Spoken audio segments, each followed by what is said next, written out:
Yeah. How's the family? How's everything going? Ah, great, man. Couldn't be better. Life is fantastic. Yeah.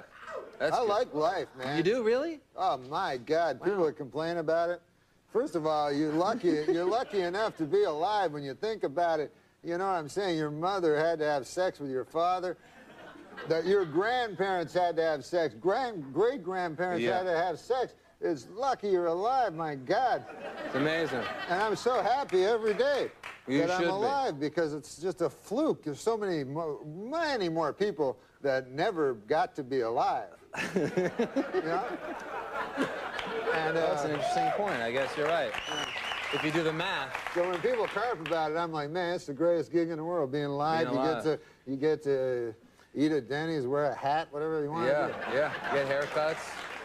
It is. Well, good. I'm glad life is going well. I know. Ridiculous. Now, I've never asked you this before, and we've been good friends for many years. Ah. Okay, I made that up. But No. We haven't? No, we're friends. We're good friends. But I don't know what your... McDonald, is that Irish? Is that Scottish? What's your ethnic background? My ethnic background is Polish. Are you really Polish? Wow. Polish people, I didn't realize that. Yeah. McDonald, you don't... Well, my parents changed their names. They had to because of the constant ribbing they'd get for being Polish, you know. And so they changed their name to McDonald. But, you know, it's one of the things that you can, you know, I mean, I get a little upset about it, you know, because, you know, all the Polish jokes and stuff. you can't make jokes about other people, but for some reason you make jokes about Polish people, you know. Right. I don't like it. Right. You shouldn't. That sounds bad, yeah. I mean, I had an experience, you know. I go in and I order a Polish sausage, you know, from this guy, you know. And so the guy says to me, you must be Polish. And I said, come on, man. I mean, come on. Think about it, what you're saying. You know, I'm trying to knock some sense into this fellow's head, maybe give him a wider world view, you know? Sure, yeah. I said, you think because I order a Polish sausage, I'm Polish. I said, what if somebody came in here and ordered French toast? Would you think he was French, you know? Right. I mean, what if somebody came in here and ordered a Belgian waffle? Would you consider that guy a Belgian, you know? I mean, if a guy came in and ordered a German bratwurst, would you consider that fellow to be a German fella? Right. I said, what if a guy came in and ordered German potato salad? I suppose you'd think he was German too. Yeah? Yeah. You know, what if a guy... Wow, you talked to this guy for a while. I'm telling you, man.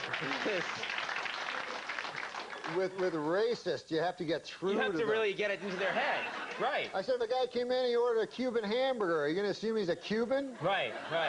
I said, I think it is absolutely ridiculous that just because I come in here, I order a Polish sausage, why would you jump to the fact that I'm Polish? Right. And the guy says to me, well, first of all, it's a hardware store.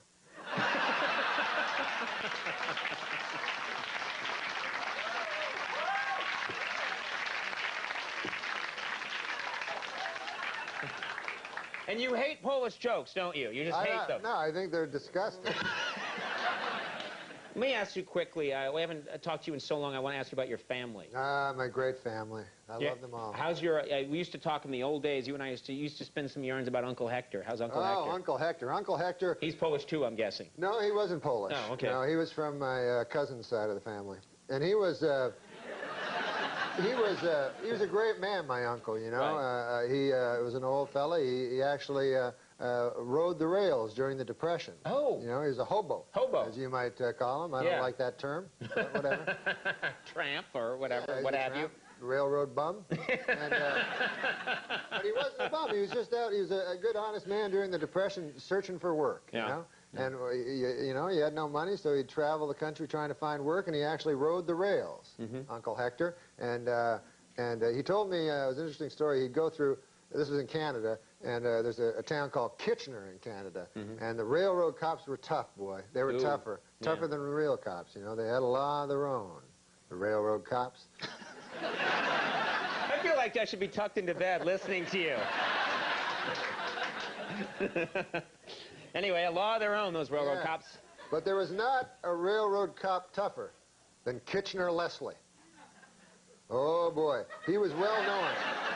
He was well known for beating hobos to death. Really? He found a hobo on his train. He beat him to death. He beat him to death.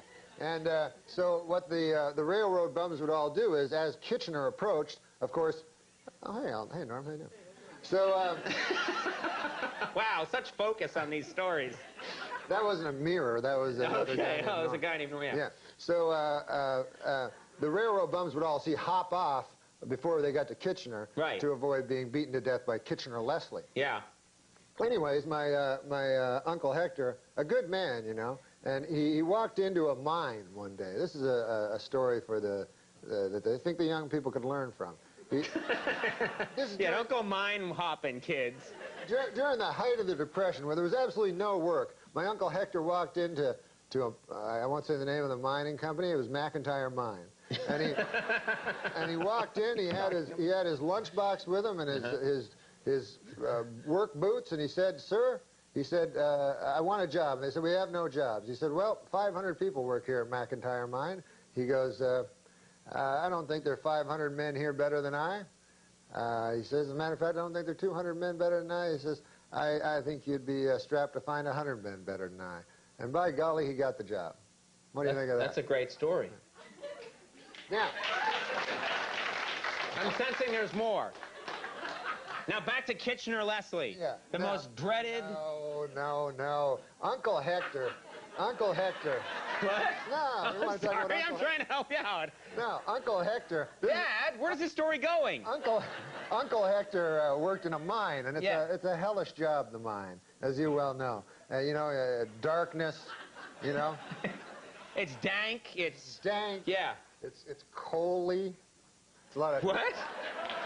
Well, you're in a coal mine. It's not coaly. It's coal-ridden. It's coal-infested. It's not coaly. It's coal-infested. So he worked in the mine, and by God, he worked hard. And after a week of working hard, he said to the shift manager, he said, He said, "By golly, I'd like to have a lady. I work hard, and where would I find a lady here in town?" Well, they said to Uncle Hector, they says, we have sex with animals here. By God, says Uncle Hector, I'm not going to do that. Why, I'm a normal fella. Well, then be to your own devices then. So, be to your own devices? Yeah. Wow. Uncle Hector continued working in the mine. He worked hard, and he worked long, and he worked for a low wage. But he was a man. And Uncle Hector, after a couple of weeks passed, he started to get a little itch, you know, as you and I say. Right. You know? Right. When we're thinking about the ladies, the ladies, know? Yeah. But he kept it under control. He went again. He said, "Are you sure there's no ladies here?" "No, we have sex with animals." Ah, my God. 6 months passed, and Uncle Hector couldn't take it any longer, he told me. Right. He said, "By God, I just had to, I'm just a man, I'm weak, you know, I'm not a saint, you know, and I was born in sin, I suppose, and I couldn't resist. I just needed it." So he said he walked by a pasture, and there was a pig. Oh, God. Yeah. That's terrible. Yeah, it's terrible. And so Uncle Hector said, well, he said, I walked up and I began having sex with a pig. And he said, all of a sudden, he saw all the miners, like, around him, you know, looking at him. They go, "Uncle Hector, what the hell are you doing over there?" And Uncle Hector's, like, indignant. He's like, "What? Well, you're the guys that told me that you have sex with animals." They're like, "Uncle Hector, you damn fool. That's Kitchener Leslie's girlfriend."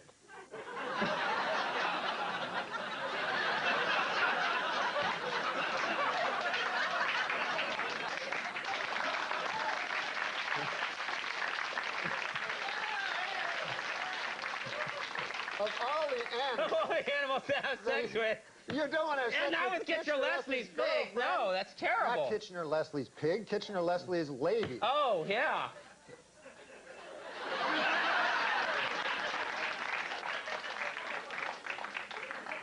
You tell quite a yarn, man. Well, I had shorter ones, but... There's no other guest tonight. That pretty much. I have one other funny anecdote, and it's very short. I don't think we can. Here he is, the always entertaining Norm MacDonald, ladies and gentlemen.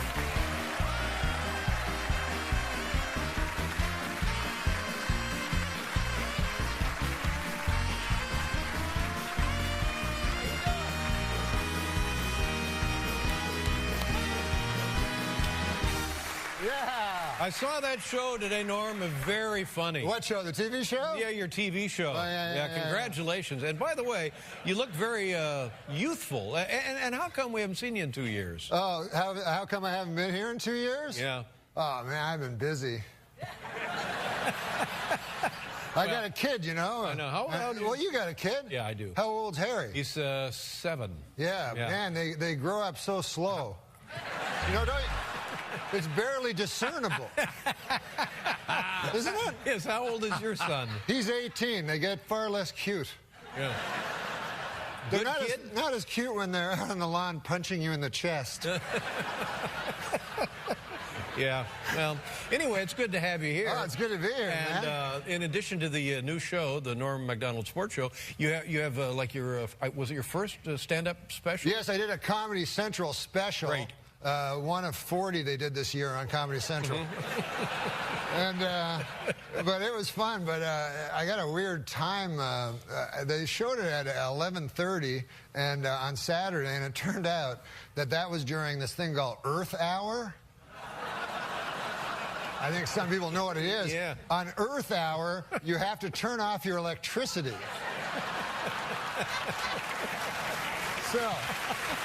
Wow. That's horrible. And as you know, and as I know, and as they apparently know, TVs are powered by electricity. Yeah. So, and furthermore, my key demographic is damn dirty hippies. Yeah.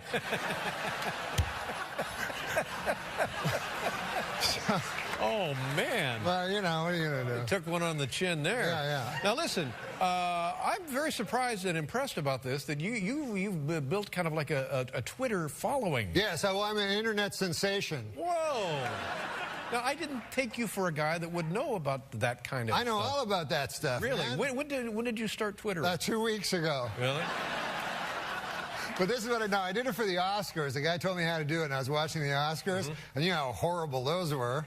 And so it was pretty easy to do just jokes constantly on how horrible everyone was, you know. And you know, and some of the things were nice, like it was nice to see Kirk Douglas, of course, you know, and he had that terrible stroke, which didn't affect his comic timing at all. But so I Twittered, and I ended up Twittering 190 tweets. Whoa. And it turns out it's way too much. Really? So people started telling me to stop. Anyways, get this, just earlier this happened, right before we came on the show. I walked out here. Yeah. I'm in some kind of Twitter feud with Steve Martin. I know that Steve also actively Twitters. Yeah, so this is what happened. Dig this. You know how to tweet? No. You don't know how to tweet? No. Where you been? He writes a tweet. I misunderstand it. I reply. Let's hear what he says. What he said? Yeah. Okay. Well, this is what he said. I'm not really that great at it, but he said, has anybody seen my hat? Now, I'm looked everywhere for it. I can't find my hat. Right. So I say, was it a brown fedora with a red hat band? But what I didn't know is he sent a twit pic.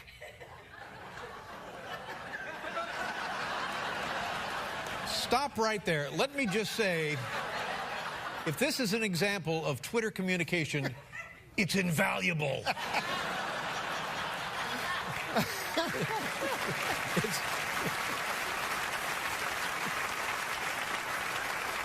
What do you think I should answer him? This is the last thing he said to me. He goes, this just came in 9 seconds ago. He goes, still mulling over this tweet from Norm to me. It's so enigmatic. Is it a put down? Honestly, I mean, he lost a hat, right? Yeah. And then you responded, is it with a red hat band? Yeah. None of this makes any sense. Yeah, it's a generational thing. Oh, that's it. I guess so. Well, what is it? Now, I will tell you what's cool about the internet and being an internet sensation and stuff. On the YouTube now, everybody, you know, I don't know if you remember, but the famous. And did you ever hear the Andy Williams quote? In the future, everybody will be famous for 25 minutes. Yes, I think it was Andy Warhol. Andy Williams was Moon River. Andy, it's a generational thing. Yeah. Okay.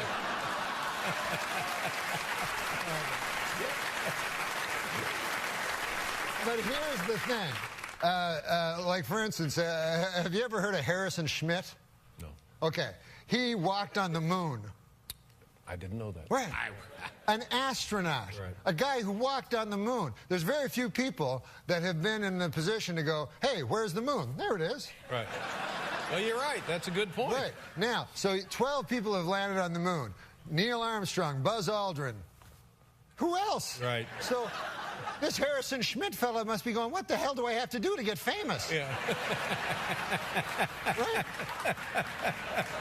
Meanwhile, the Kardashians, we know Khloe, we know...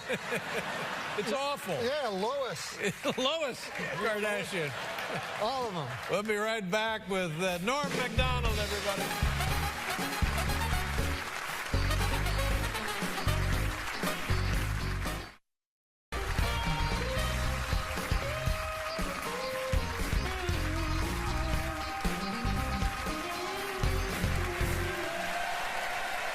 I don't know.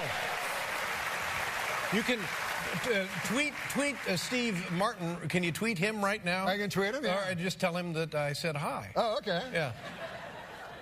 And that you're on the show and we're talking about him. And okay, awesome. I said hi. Awesome. And add this. I'm sorry about the hat.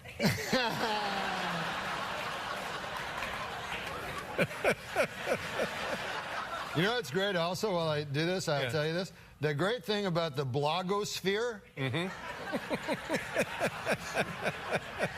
Now, the great thing is this, that you have friends, you see what I mean? Yeah. Now, on the computer, I have about 160,000 friends. Whoa. In real life, I have 2.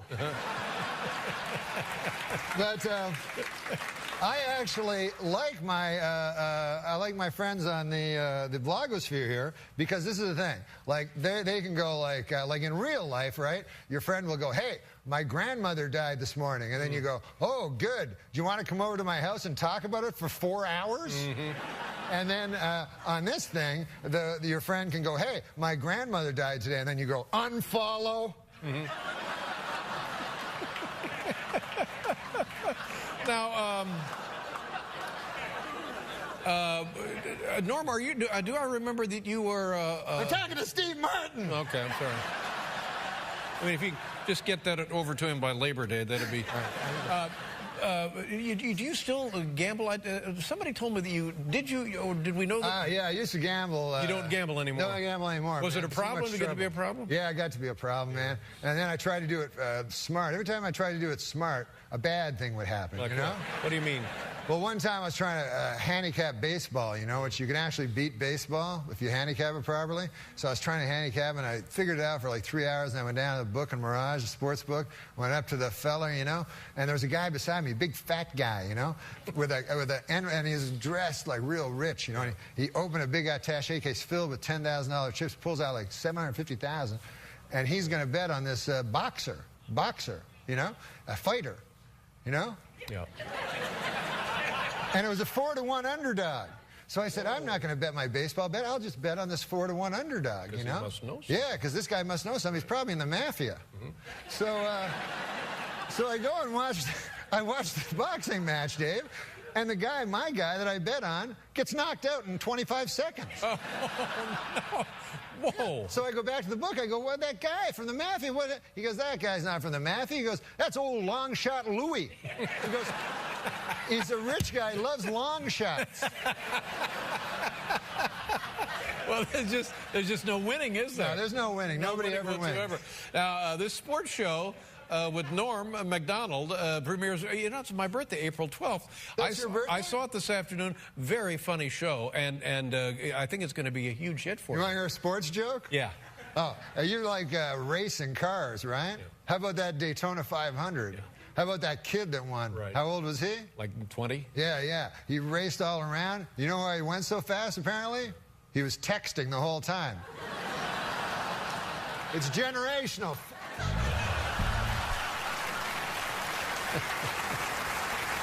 The show premieres April 12th on Comedy Central. Sports show with Norm MacDonald. Great pleasure to see you. It was great to see you, man. Don't wait 2 years to come back. Welcome back to C.C. Sabathia, ladies and gentlemen. I live at 56 between 8th and Broadway. Okay, and what's your phone number? Just give me 7 digits. All right. What? Your neighbors nice people? The people that live around you? Great people. Every day I meet somebody new. You know, this city's great because of the neighborly people. You know. I don't know.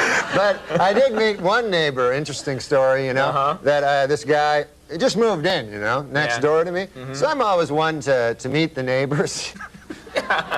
You like to chat with the neighbors, yeah, because, you know, so I went over to the guy, knocked on the door next door to where I live, and I say to the guy, I said, hey, I'm your new neighbor, you know, and I said, good to see you, you know, nice to run into you, you know, welcome to the neighborhood, you know. And so the guy, I said, what do you do for a living there, sir, you know, if you don't mind me asking? You know, what do you do for a living? I'm a nightclub comic, I tell the guy. So he says to me, he says, I work down at the University of Science there. He says,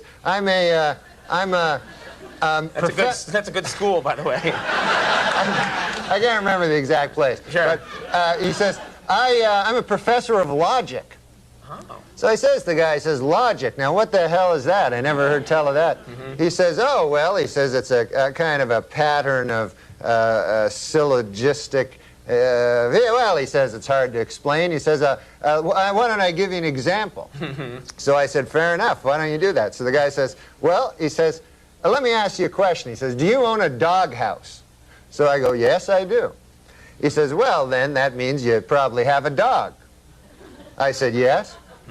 He says, well, that means you're likely you have a family if you have a dog. I said, yes, I do.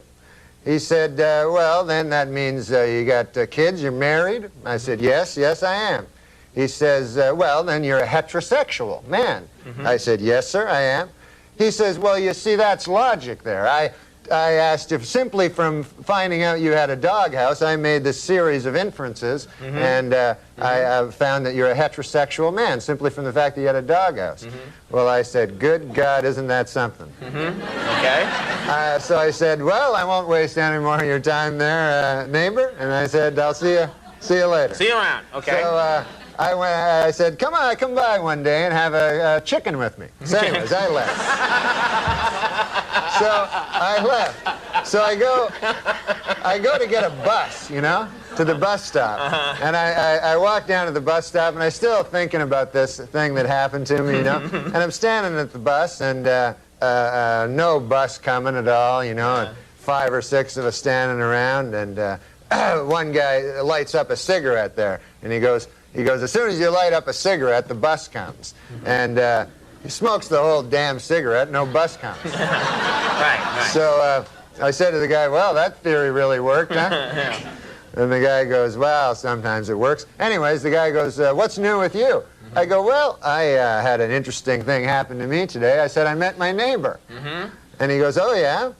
I go, he had a hell of an interesting job. I said, he's a professor of logic down at the University of Science.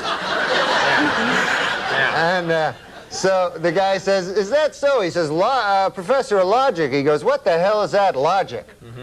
I said, well, it's a series of something or other. Right. I said, I can't remember exactly, but I said, I'll give you an example if you want to hear an example. Yeah. So the guy goes, all right, fair enough. So I said, let me ask you this. I said, let me ask you a question. Do you own a doghouse? And the guy goes, no, I don't own a doghouse.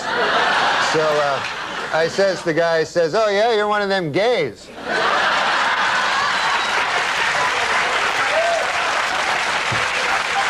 And it worked, right?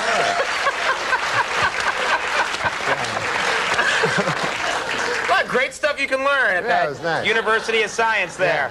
And then the guy, get this. Get this. There's more? This gay guy invites me to have a chicken at his place. That's some kind of euphemism. Watch out. All right. Saturday Night Live. It's one coming up on October 19th. You guys got Bill Pullman and New Edition. That's going to be a good show. That's going to be great. That's going to rock and roll. Oh. All right. Norm MacDonald, God dang, one of my favorite guests. Thank you for coming. Norm MacDonald, everybody. Steve Buscemi. The Connells are coming up. We'll be right back.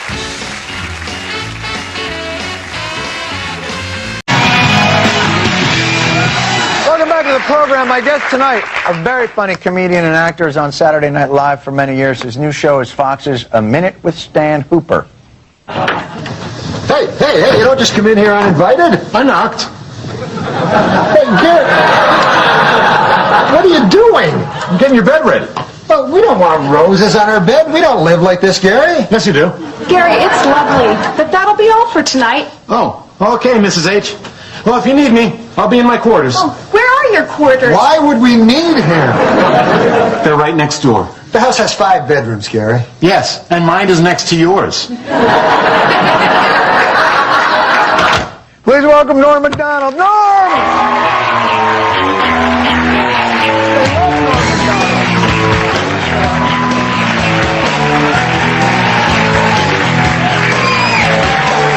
Hello! Hey, Johnny. That clip didn't seem that entertaining. That's not the whole show, is it? That's the best part. You picked that out especially for I us? miss you, Johnny. I miss you. TV is Congratulations. better in my mind. Stop it. On TV your is better. Academy Award. Don't even talk about it. Just wait. Ah, you won an Emmy. Wait till the revelations come out. We're going to be top-notch.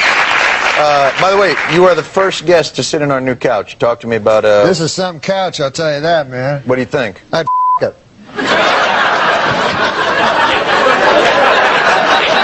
That's the highest compliment you can pay a couch. It is a high compliment. It's just we have a minivan of nuns that is... Have you ever felt a couch that you felt that way before this couch? No, this is the first one, man. I'm a normal fella, you know. Uh-huh. Do you think it's the ultra suede? It may be the, it has a alluring come-hither look. It has a bit of a nice slant to it, I believe. It's a goddamn whore, let's be honest. No, it's a nice couch. It's a nice couch. I don't mean to disparage the couch. Now, we're talking backstage. You mentioned Arnold. What were you saying? Oh, I was just telling that I love Arnold Schwarzenegger. You love Arnold Schwarzenegger?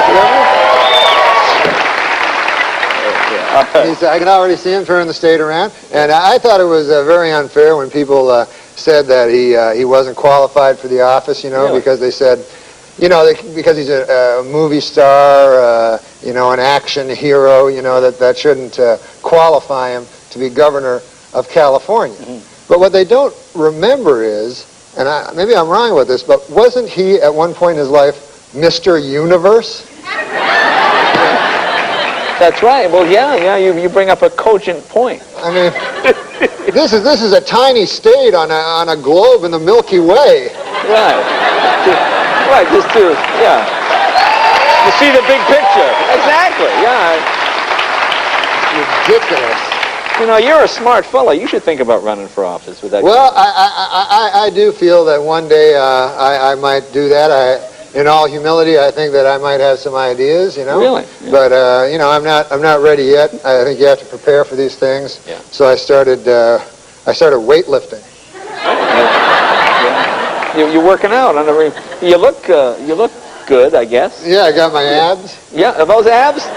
Are they supposed to stick out like that? I thought the abs went in. I didn't realize. So your abs are so powerful, they're actually coming forward. Wow, that's amazing. And they're hairy. Your hairy abs. Yeah, I don't want to see it. But I don't even know what I'm supposed to do when I get the abs, really. Do you just show them to people? Did you injure yourself? Did you? You know, I worked out, man. I went to this trainer. He was a personal trainer. Yeah. And this guy, man, I don't know if you've ever lifted weights. You look like you have, you know? Yeah. But, no, he looks like a strong guy. But I went there, and I'd never lifted weights, you know, and I was new to it. And so the idea is you take the weight, you're like, ah, and you lift it up, and then you put it down. Right, yeah. And then right away, you go, ah, you lift it again.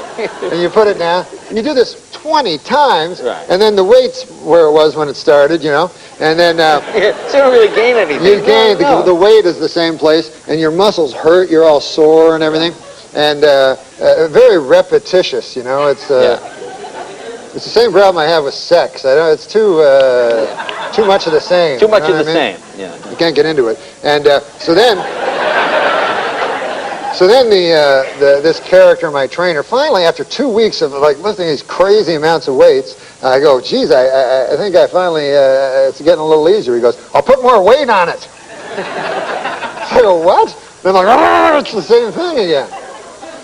Just a never-ending cycle. I know. Did you hurt It's not yourself? like Did you slip a like disc or in something? sex, if you finally figure that out, it's not like they bring a heavier lady in. Right. I guess that's true. Got a bigger girl? Look, we'll take a break. More with Norm right after this. Figure the heavier lady. He anchors the Weekend Update on Saturday Night Live, and he has recently quit the nasty habit of smoking. Norm MacDonald. Norm! All right.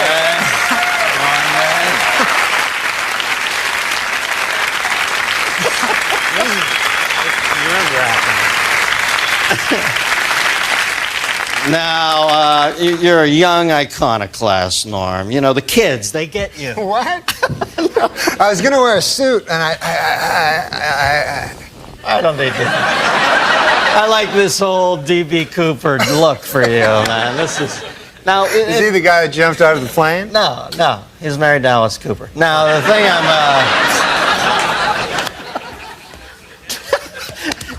remember you wrote for my first talk show? Yeah, you gave me my first job. And I used to come in the room, and you and Drake Sather had no lights on. It was like some fucking Anton LaVey Satan cult in there, and you guys used to turn out the sickest jokes ever, and everybody was always smoking. Then I see you on Saturday Night Live during the opening credits, and one of the things I like about you is you're completely unfiltered on that show. You'll say anything, and I saw in the picture you had a cigarette in your mouth. I thought, this guy just doesn't give a shit.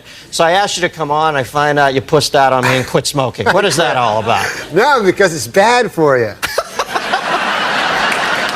They have these fucking things on the side. You have to read the fine print where it says, it's bad. Now, when did you first start smoking? I started smoking as a kid, like when I was, I think I was like 14, and I thought, I'll look really cool, like if I start smoking, because I didn't get along with anybody. So I started smoking. Wouldn't you know it, I did look cool. All of a sudden, all these broads like me and everything. Not broads, but ladies, girls. And it was hard though, man, because I was guilty about it all the time I smoked, because I always thought, you know, I always knew it was bad for me, you know. Like even though some guys will say that it's good because their uncle lived long or something, he smoked, you know, and they'll go, hey, what about, you know, that old guy, you know, Bert Mustin, what about that guy, you know? And then he just because he lived long, that doesn't mean anything, right? That's just one guy. You can't, just because Bert Mustin lived long, you're all of a sudden... You did your master's thesis on this, didn't you?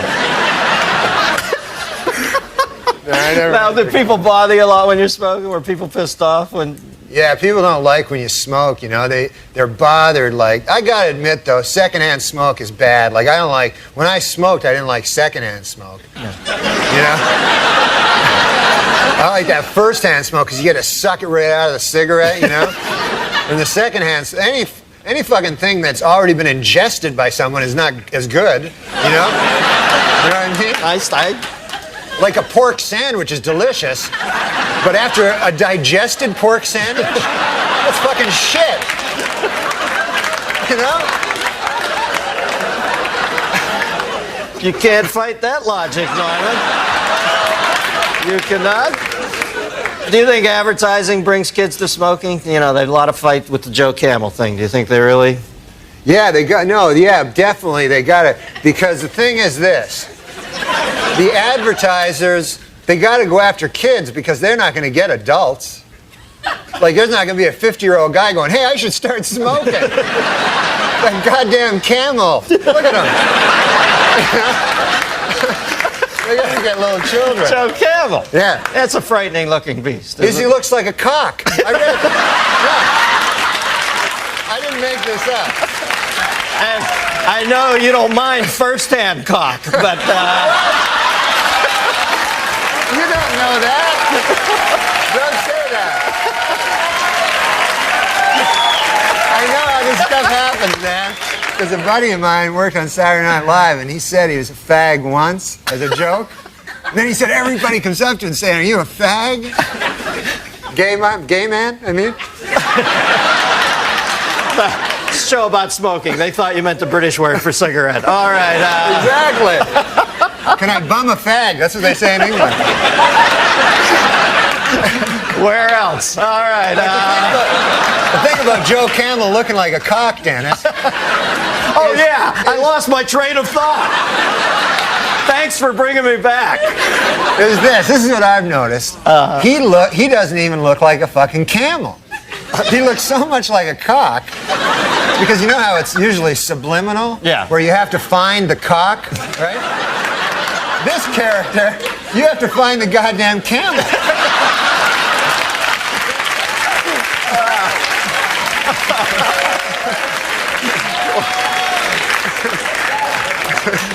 Yeah, believe me, when you only get 2 humps out of a cock, it's not worth smoking. All right, now, line 2, we got a phone call for you. Although I can't believe they'd still be on the line after this departure. Line 2, we've got Beverly from Middletown, Ohio. Beverly? Yeah, hi, Dennis. Hi, Norm. Hi, you didn't know my name, I don't think. Yes, I did. I watched Saturday Night. Do you like it? Yeah. I liked it when Dennis was on it. Yeah, I do too. I watch Dennis every Friday. Get out of here. You're great at that, man. You're great at this. You know why? Because you don't give a shit about Dennis. You know what I mean? It's like the best thing you can do. Whenever I'd go on, they'd go, "What's it like following Chevy?" And I like Chevy. He makes me laugh. I mean, what the fuck do I think about Chevy? I'm trying to make a living here. Right, you know what I mean? Yeah. When I see you, I know you're thinking the same thing. Like, screw Dennis. I'm killing. Okay. Anyway, go ahead. What's your question? Okay, since nicotine is such an addictive drug, do you think someday you'll have to have a prescription to buy a pack of cigarettes? Well, you know, they always bring up the Constitution and talk about how we should still have the right to a militia and all that. But let's face facts, this country was built on tobacco growers. So, you know, if you're going to start changing, if you're not going to change one thing because it comes from way back then, you can't change this either. There are farmers out there who make a living. Tobacco is one of the crops that got this country going. So, no, I don't think they'll ever make it illegal. Yeah, no, they shouldn't make it illegal. I know. I think Norm's backing me up on that. What motivated you to quit? Well, I guess I read this thing about how it was like a phallic symbol, and my doctor went in. He said, "You probably have an oral fixation," which you know what that means. Let's not kid ourselves, right? So that's why I always smoke like cigarettes instead of cigars, because if I'm going to have I like a little white thin cock, you know? Are we back to cocks again? I go away to Ohio, Middletown, the center of the universe, to take a nice clean call, and then I space out. I'm thinking, I can't listen to Norm for a second. I got to get a time cue here. I come back, and you're talking about having a thin white cock in your... I don't have a thin white cock. In my cock, you mean? No. In my mouth. No, you misunderstand. What I'm saying is this. I'm just saying... Don't make the mistake of thinking I fucking listen to you. I just want to make it clear about that cock thing.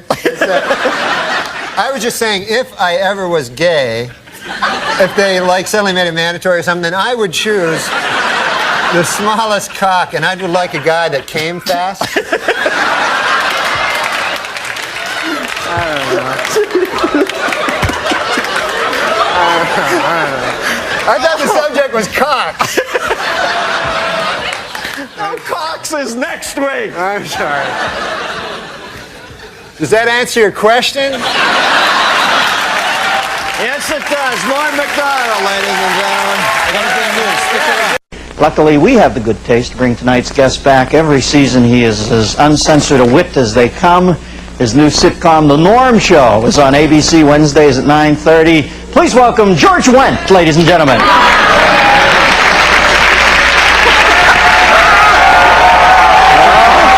thought they were getting... Georgie Wendt! Well, they just... Norby! How you doing, man? How are you? I'm all right. How's it going? Year in, year out, my favorite guest. All right, you're a good man. Because you have no inner barometer of how far to go. Well, no, because it's HBO. I like to be dirty, you know, and it's fun. You know what you are? You're like a profane child. That's how I think of you, because you always say, I like to be dirty.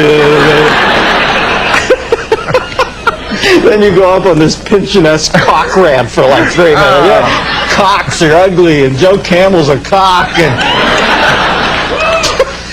you're always shuffling your feet. What are you nervous about? You're a star, for Christ's sake. How's that sitcom world? Is that hell, or do you like that over there?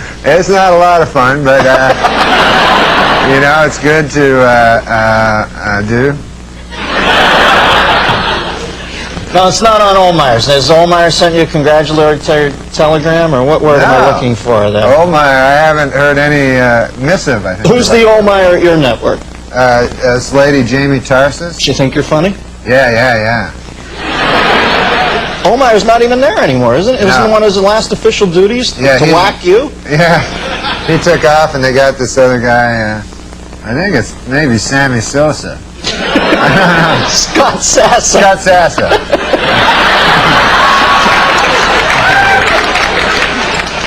All right, now I want to do a Rorschach thing. What flashes into your mind when I say bad taste? What do you find bad taste?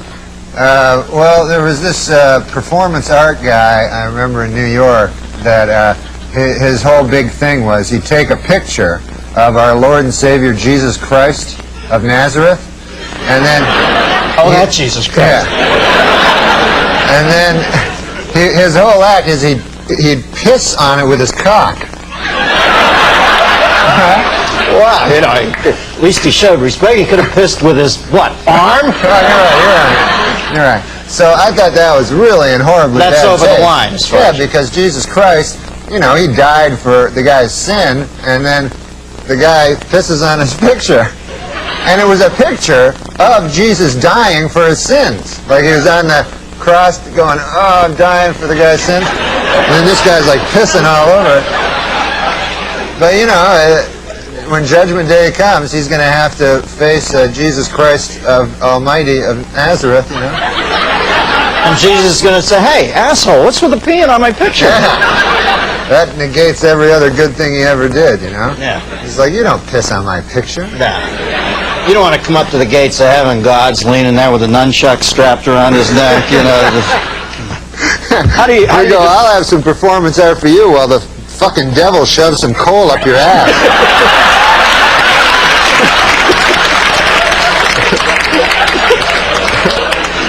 As I said before, the childlike outro.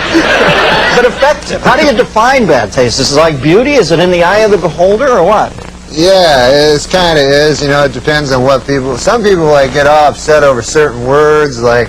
They think that, like, girls all the time, man, when I'm talking to them, like, if I go, hey, how about you and I, like, fuck, you know? and then the girl always goes, like, I don't fuck, I make love.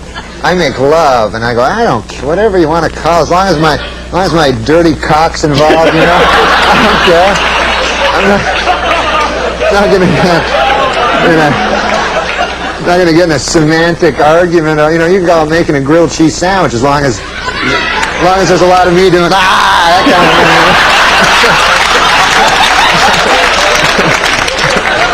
thing. Now, what's the earliest into hitting on a woman that you've ever said, I want to fuck you? Like you give it a couple minutes, right? I try to get into it pretty quick. So that trump card down. No, if you're in the game. I don't, because I don't like. I don't ever ask them to. Would you like to have dinner? I don't really like having dinner with them, or having a drink with them, or anything like that. No. You know. So that's your sort of exchange with women is. Yeah, I say, hey, how about you and me fuck? And then they go, no. And then they go, how about we have dinner? And I go, I don't like dinner. You don't like fucking.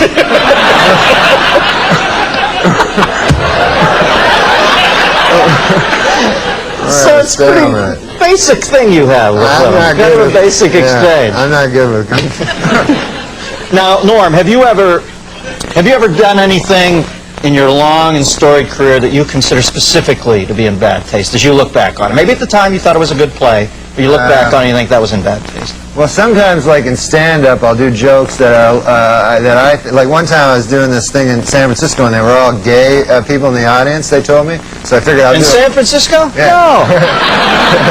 So I figured I'd do stuff about gay people so that they could relate to it. Yeah, it's warm up. They love that. And so I was talking about, because I went to this gay pride parade, and I saw in it there were these old men and old ladies like with these signs that said, "We are proud of our gay son," you know? And so I was saying, that's an odd thing to be proud of, you know, because it's not an achievement, you know? It's not like something you work all your life to be gay or anything like that. And I just wondered, I had a hard time believing that these 50, 60-year-old men are actually bragging, you know, at work like they're, "Hey, Bill, you know, my kid, oh my God, we're proud of him, Johnny. He graduated from Harvard, you know, first in his class, you know what I mean? And now he's articling over at a law firm, and, oh yeah, he loves cock." You know? This kid, he can't get enough cock in his mouth, his ass, his kid's always cock. I got a picture of the boy here sucking another man's cock. I want to show it to you. What do you do with your son?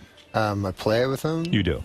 How old is he now? How old is this young man? He's 15 years old. 15 years You're old. still playing with him. Right. You know, it's a funny thing. Yeah. When he was a very young boy, you know, when he was like 3, 4, or something like that, I would play games with him. You know, like we'd play basketball or something. Sure. And I'd let him win. Right. You know. And now he can beat me at everything. And so he's like, "Hey, man, I always beat you at everything." I said, "No, fuck, I used to let you win." You go, "Fuck, he doesn't believe it." He always beat you. Yeah, so he just thinks I'm some retard that can't beat a fucking infant. Well, it's albeit a bad one, but nevertheless. Just sad. It was all happening in Canada, you know. Canada. You know, You can't talk about it because it happened in Canada? No, I'm saying, you know what happens in Canada stays in Canada. But seriously, what led to Hey, you you? want to hear a joke from my act? Yes. I do.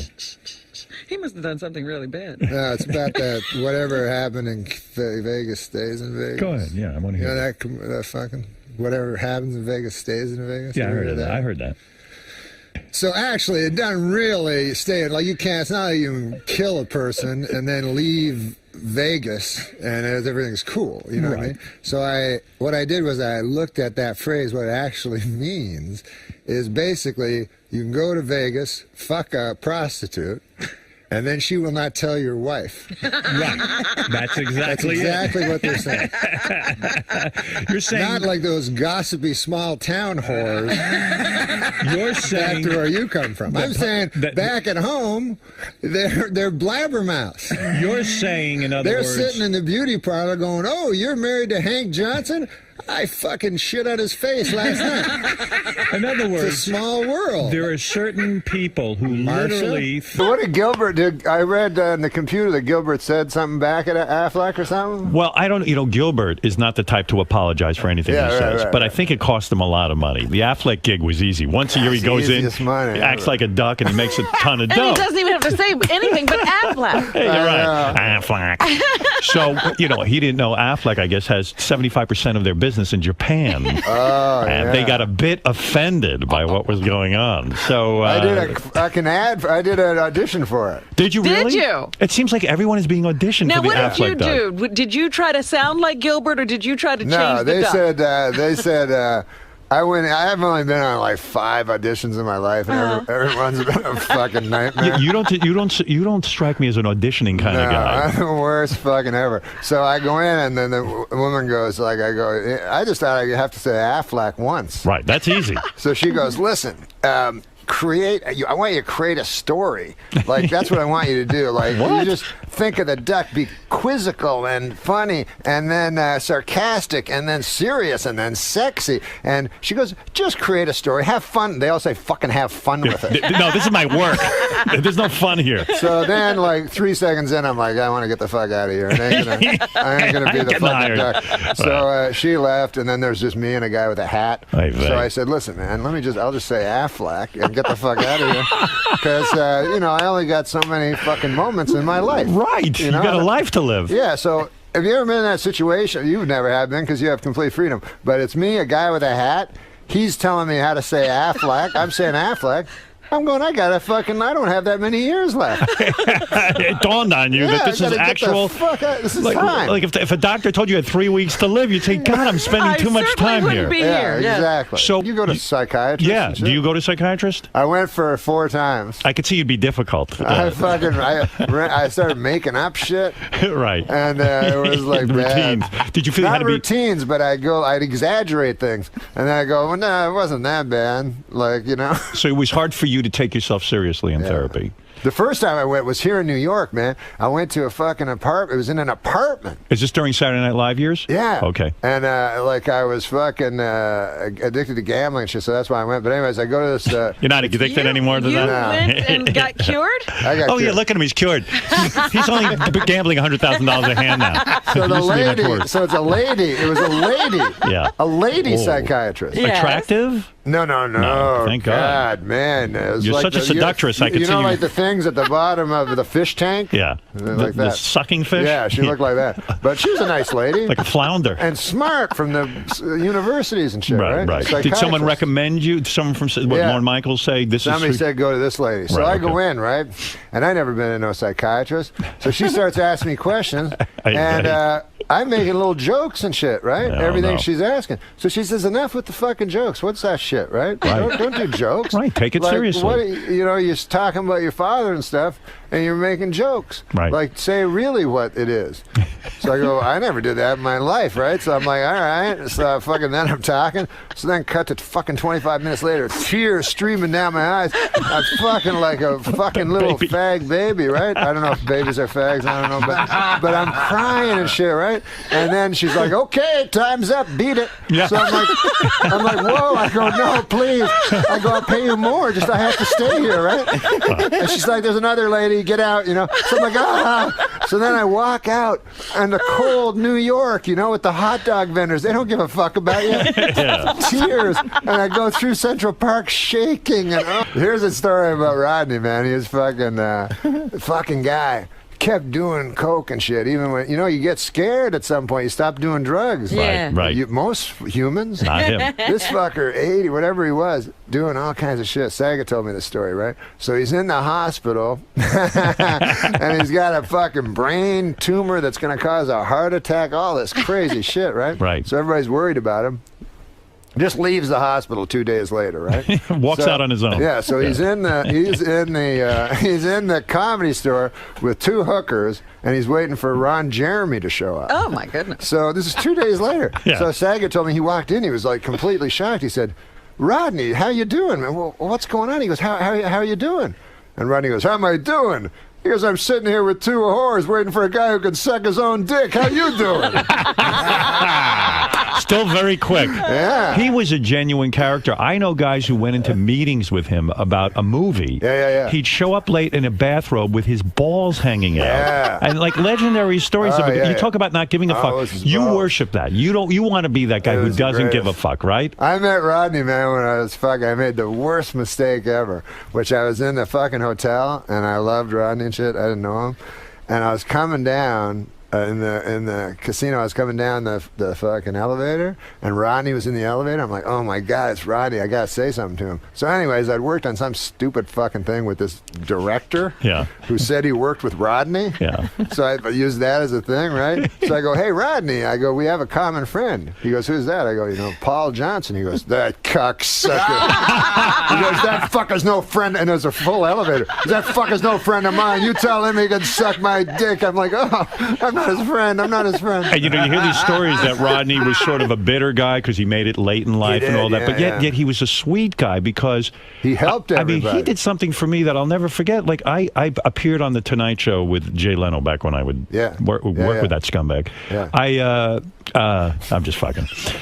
He's a great guy. Anyway, I went on the Tonight Show, and Rodney called me at my house. Now, I didn't know Rodney, and he just says, "Hey, Howard, I just want to tell you, when I used to do shows, no one ever called me. No one ever said I did good.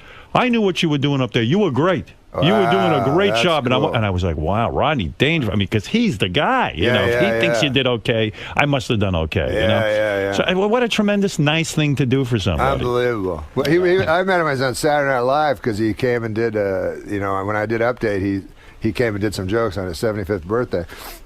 So we have to do dress first at 8:30 and then at 11:30 the show, Right. So he comes and he's like, "Hey, Norm, I got to fucking talk to you, So I go in and I'm like, "Mr. Dangerfield, it's great to meet you." That's the first time I ever met him. He goes, "Listen, man." He goes, "What the fuck, man? Why am I doing it at 8:30? I know my fucking jokes. I'll just come back at 11:30. I go, "I don't know how it works, Rodney. You got to do it." He goes, "God damn." He goes, "Let me tell you something, kid." This was his advice to me. Kid. He goes, "Let me tell you something, kid." He goes, "This fucking TV shit, He goes, "This waiting around all the fucking time. It's a bunch of all shit. It's shit." He goes, "It's the same with fucking movies, You're in the movie, and then you're in the fucking trailer all the time. That's all you're doing is fucking jerking off in the trailer, He goes, "It's all shit, kid." He goes, "Remember this and remember it. Remember it forever. Stand up, man. That's all there is. Stand up." And he meant it. Then there's a fucking 5-minute pause. He's looking me right in the eyes. He goes, "Stand up, shit." He forgot. It's all shit. Okay, well, a negative guy. Yeah. I'll tell you the time I went to fucking, this guy Milos Forman. Yeah, he's a big director. So he saw me on Saturday Night Live, so he got the idea I was smart. I always thought that. Everybody always thought that. Because I'm reading the news and shit like that. So he's come to we go out to eat at Nobu and such shit, right? And so I go with him. So it's me, him, and two guys from two foreigners. Right. And so these guys know everything, And so they're like, "What about the situation in the Balkans or something like that?" Yeah, you're the newsman. Yeah, so I'm just sitting there like a retard. They know everything, right? Right. They're concerned. Yeah. Right. So he thought, and I just kind of play along like by repeating what they'd said 3 sentences ago. Right, yeah. And so anyways, he goes, "I put you in the movie, man. I need a guy to..." And he was going to give me a big part. Right. So I was like, no, don't do that. Like, I can't act. And he's like, don't worry about it. I go, "Seriously, Milos, I don't want you to give me a big part." So he's like, "What do you want?" I go, "Just give me a small part. That'd be cool." So he made me a reporter, right, in this People versus Larry Flint. Right, Okay. yes. Yeah. I played one of the people. Right. So originally, I think it sounds like you were about to be Larry Flint. Right. Oh my God. Bam, Larry Flint. I have stories about that fucker too. Yeah. But we go to we do the movie, right? And I'm a reporter, So he goes, "You drive up and get out of the car and run in." I go, "Well, I can't drive." He goes, "Oh." So he goes, "Okay, a cab will drive you." So it doesn't make sense, like a reporter's in a cab. So I get to so we do the scene. It's me and Larry Flint, and me and Woody Harrelson. Yeah. So. He has all these cameras. He goes, "Okay," he goes, "You don't have to worry too much about the script. Just, he's a really cool guy." And he goes, "Just whenever you're ready, do it, So then, anyways, Woody Harrelson's really cool. And fucking actors, man, when they're really good, it's like something different. Right. And because I'm just waiting for the other fucker to stop talking and hope to God I remember You're my not even line. paying attention. No, I'm just hoping to remember my words. So anyways, fucking what's his name? Woody Harrelson asked me if I want a beer, Mm-hmm. He goes, "You want a beer?" I go, "No, it's cool. I don't drink, He goes, "You don't want a beer?" I go, "No, I don't drink, but thanks, man." And then I go, "You drink? Like, I thought you just smoke weed and all that shit." And then all of a sudden, Milos Forman goes, "Cut! What the fuck is going on?" Like we were in the movie. You didn't know. No. You thought he was talking to you. Because he was looking at me and talking like a regular person. Oy vey. There was nothing fake about it. You got caught up in the movie. He was such a good actor. You said you'd rather play Frogger than have sex. Oh yeah, well you have to know Frogger, it's a game. It's an arcade game where a little frog has to go across the river. Yeah. And they have like little logs that he has to, and sometimes the log's a crocodile and tries to eat him. You're like totally into that? Yeah, I like a lot of things better than sex. I don't care for sex that much. See, that's the thing with me too, because I'm totally I don't have any. Yeah. It hasn't, like, gotten better over the centuries, you know? It's always the same thing. It's very, like, I had sex when I was young, man, and then I had it for a while, and then I realized it's kind of always the same thing, you know? There's only a few things you can do. You can go like this and then over, you know what I mean? You go, I'll do this for a while, and then... Do you think that we're being drugged by the government to lose interest in sex? Oh, no, I just think it's a thing that... like, you know, when people go, hey, you know, that guy's he's good in bed, you know? And to me, like, how hard is it? You know? It's not like if you're good in badminton or something, you know, that's a hard thing, badminton. You gotta, and Frogger, you know? But sex, you can figure it out in like 10 minutes, you know? Yeah, and like goats do it and stuff. You know, like goats and pigs and stuff all do it, so how special can it be? Exactly. Show me a goat that can get past the 3rd level of frog. That's right, Nora. That's right. The writers write it, and then you say it, so then if it's not funny, the audience hates you, you know? Right, that's exactly why you have to be so mean to writers. Right. Like the audience is going to watch the Roseanne show and go, oh, that dirty Bruce Rasmussen, he's not funny at all. Right? They don't get that. Yeah. The writers don't get that. It's your ass out there. They go like, no, it is funny. I'd be like, I don't think it's funny. Yeah. Well, I wrote it and I say it's funny. Well, then you go out there and say it. They want they kind of want a robot that'll just say anything. Yeah, but they're good people, the writers, you know. I have to go back and talk to them after the show. Yeah, remember when I used to make y'all wear numbers? Yeah. Yeah, Roseanne made us all wear numbers on our shirts so she wouldn't have to speak to us as human beings. So, you know, she'd say, hey, just number 9. And actually, we have some writers on this show that worked at Roseanne, your show. Yeah, so... We have 3 and 8. Are they any good? I remember those guys. Are they any good now? Oh, yeah, they're great. They're great. So... Yeah. I know that the guy that used to write the, what do you call it, in Hustler magazine... What? He used to write the jokes, the captions under the comics in Hustler magazine. Where is he? He's the one that created your show.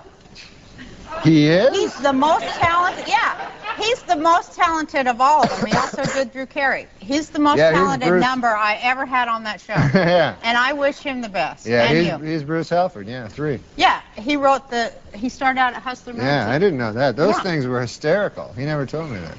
You mean like the really dirty cartoons with the blood and everything? Yeah. Yeah, and then they have those captions. They were funny. Yeah, they're hilarious.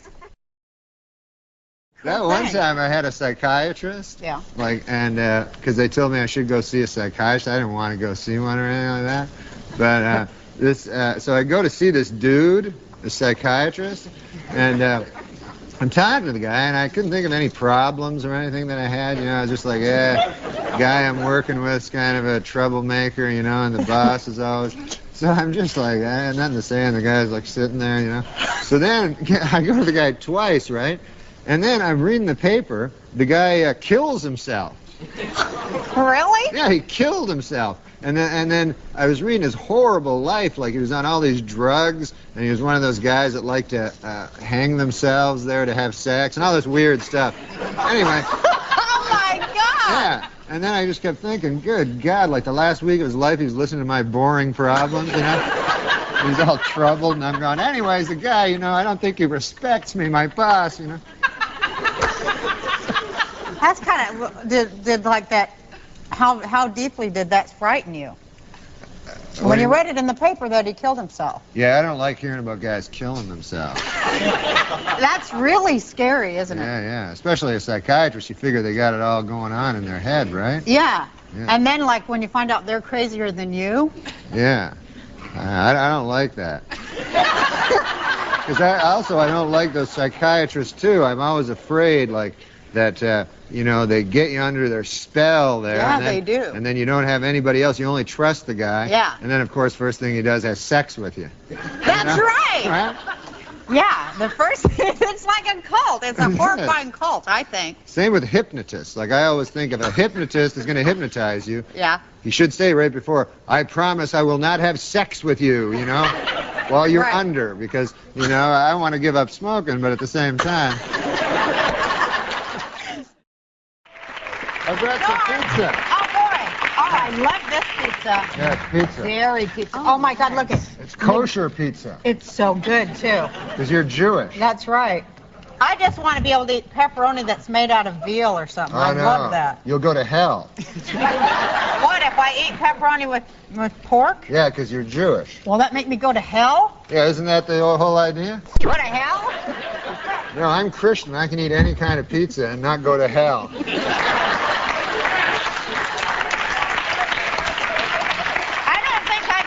For eating it either. Oh, you don't? No, I don't go to hell. Well, they don't specifically mention pizza in the Old Testament, but it's But they do mention pepperoni. Yeah. This pizza But here. it doesn't say you'll go to hell. It just says, you know, you never know where, you know. You might want to avoid this piece. Actually has hooves on it. You want to eat that? And I said, listen, man, because I kept hearing these things about how old people always have sex. Yeah. So I said to my grandmother, grandfather, you still have sex with my grandmother? He was like, good Lord, no.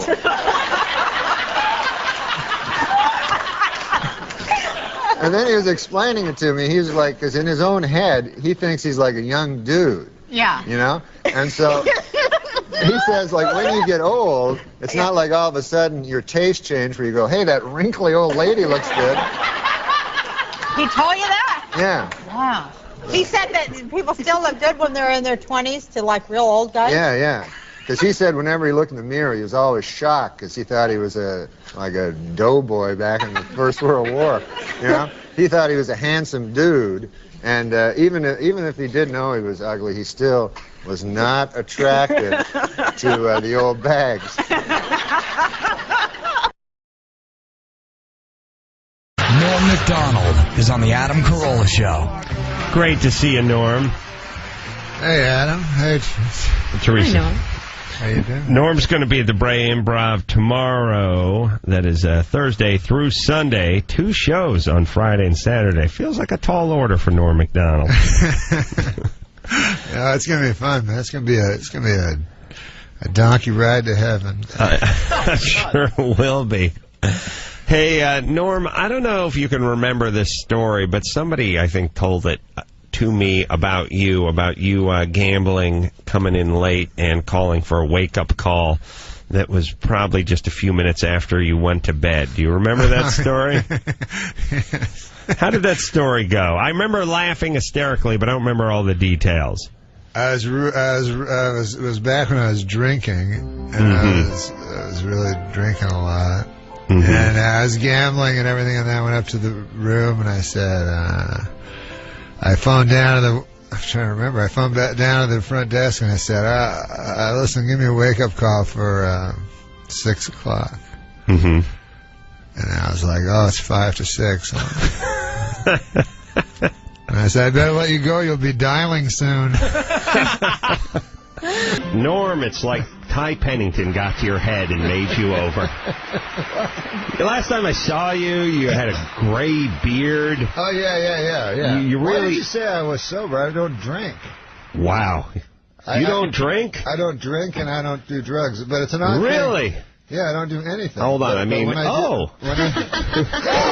You've never been a drinker? Oh, I have in the past when I was a young boy, but I get scared, like, you know, when you're young, do anything, you know what I'm saying? Right. Because you don't think you're going to die, so when I was young, people just hand me pills, I'd eat them, and then I got older, and I was like, God damn, man, I'm going to die, I'm not going to do nothing. Right. So, but you still gamble. That's a vice, right? It's a vice, but it's not life-threatening in any way. Right, unless your bookie kills you. Right. It's quality of life-threatening, arguably. I'll tell you something, bookies don't really kill you. They don't. They want their money back. They want to make a deal. Norm... I had a bookie take all my money, and because I won so much, and then my buddy's like, oh, man, you got to break his leg and stuff, right? And I'm like, what? I'm already out all this money. I'm not going to Yeah, you won a bet. What was it, like $100 grand or something? Yeah, and a lot it of just didn't money. pay off. Now, what were you betting on? Were you betting on football? What was football mostly? Yeah, but it became crazy where it was like basketball every single day. So, Norm, you have not had a drink in how long? Well, first of all, I'm not an alcoholic. Mm-hmm. That's so I don't count the first thing alcoholics say. No, alcoholics count the days of they know how long it's been. Mm-hmm. So sometimes I'll go to a party, a guy will go, hey, what do you want to drink? I go, just give me a water. And then they'll go, are you alcoholic? And I'm like, no, man, you're the guys that are drinking. Right. You know, I want a water. And they go, oh, yeah, no, we understand. So you don't... All right, I'll drink. So you don't... I'll get drunk out of my mind and barf all over myself if it'll take away the stigma of being an alcoholic. But I knew a friend, man, that some guys can get any women they want. Yeah. You know? And I'm sure you know the type, you know. It's not like they're incredibly handsome or anything, but just somehow they have something about them. And my buddy Bill... Mm-hmm. Yeah. This guy could get any lady. I'm telling you, literally had sex with a different woman every night. I asked him, I said, what's your secret, you know? He said, I'm a serial rapist. Stop. Did you say that on The View the other day when you were on The View? I didn't go on The View. They don't want me on there. I thought you were on The View. No, they don't like me anymore. Why won't they have you? Well, one time they wanted me to go on The View, right? Mm. So I was like up all night, like for a long time, because I was in my gambling days and stuff like that. Mm-hmm. And so the guy kept phoning me, the producer of The View, you know? Mm-hmm. Yeah, and, Bill Geddes. Yeah, that's the guy. Yeah. And so he kept having like funny ideas I could do, you know? Right. Like they have those guys. You know? Right. So here's a funny idea. Let's not talk about rape. Like ideas like that. Is that bad? No, it's fine with me. It's just funny. It strikes me with Norm and with me sometimes. You talk to producers about funny ideas maybe you shouldn't be doing. Oh, they do that a lot. More do-nots than do's. Yeah, they do that. They go, hey, don't swear on The View like you're going to swear. Like right. You're that retarded. Here's an idea for your segment. Don't use the N-word. Yeah. Well, what happened? How did you end up offending? So anyways, the guy kept following me with these crazy ideas. He'd go like, hey, why don't you come out with like a red wig on? And I'm like, why would I do that? And he goes, the gals are teasing Barbara about her new hair tint. I'm like, yeah, that seems all right. Because I'm trying to be nice. I have a hard time saying no, you know. So yeah, maybe. He goes, and then so finally I go, I'll think of something, you know. So and I'm at a poker table the whole time talking to him, and because I used to play for like 72 hours straight, and so he keeps phone.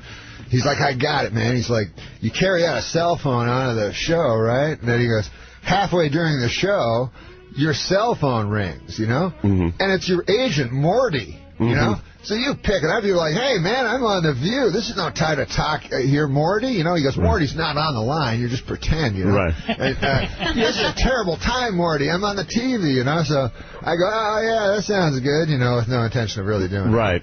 Now, what time did you go to bed that night? I didn't go to bed. So I'm driving to the stupid View, right? And I go, I had this story about Cosby. So I go, I'll do that story about meeting Bill Cosby, you know.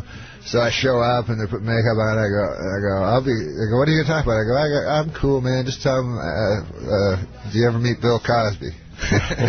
So as I'm walking in, the producer, unbeknownst to me, slips the cell phone in, you know. He goes, remember our bit? And I go, yeah. You got out of the red wig, though. Yeah, I know. I didn't have to do that. This is a lot. Got to be a long story. But what happened was, it's good, though. I went on to The View. And, they're supposed to just talk to you. Now, this was when, this was a long time, but this was when President Bush was, he wasn't the president, he was running for the presidency. Right? Right. So I don't know nothing about politics. Right. But Ben Stein had called me, and he said that, you know Ben Stein? So, like, when Clinton came, like, there was, like, 10,000, like, Streisand and Schwarzenegger, everybody, showed up. And then when Bush showed up, it was just me and Ben Stein. He used to be a speechwriter for Nixon. Yeah. That is a very sobering homecoming for Bush. Just Norm MacDonald and Ben Stein at the airport. Good God. I got to talk to him for a half hour in the Air Force One. Anyway, wow. The story is I go on The View, and as soon as I get on The View, I'm all tired and everything. I'm like, all right, ladies, what's going on in the news? Bill Cosby? What's going on? And so all of a sudden, they show a picture of me standing next to George Bush, who's running for presidency, and they go, hey, check this out. Whoa, Norm, like, you know, as if it was a picture of Kurt Waldheim standing beside Hitler in the woods or something, you know? And I'm like, they're like, what's this all about? You know, like I'm crazy. Right. And I go, I don't know. So just to get on their nerves, I go, well, it's better than that last guy, Clinton. He murdered a guy. And so then Barbara Walters like went all crazy, and she's like, what did you say, young man, you know? And I'm like, oh, I thought it was a matter of public record, like I just try to get more. I go, didn't he murder a guy? I heard he murdered that Vince Foster guy, and they pretended it was a suicide or something. And I'm like, isn't that a matter of public record? She's like, listen, you're treading on thin ice, mister. He should come out and call me mister. I'm like, no, I thought he murdered a guy. I said it about 6 times, you know. So, and she's like, what about Bill Cosby? To be fair to her, she thought you were Tim Meadows. To be fair to her. So anyways, and so the whole audience is all in shock and awe and everything. They don't know how to react to this, all craziness.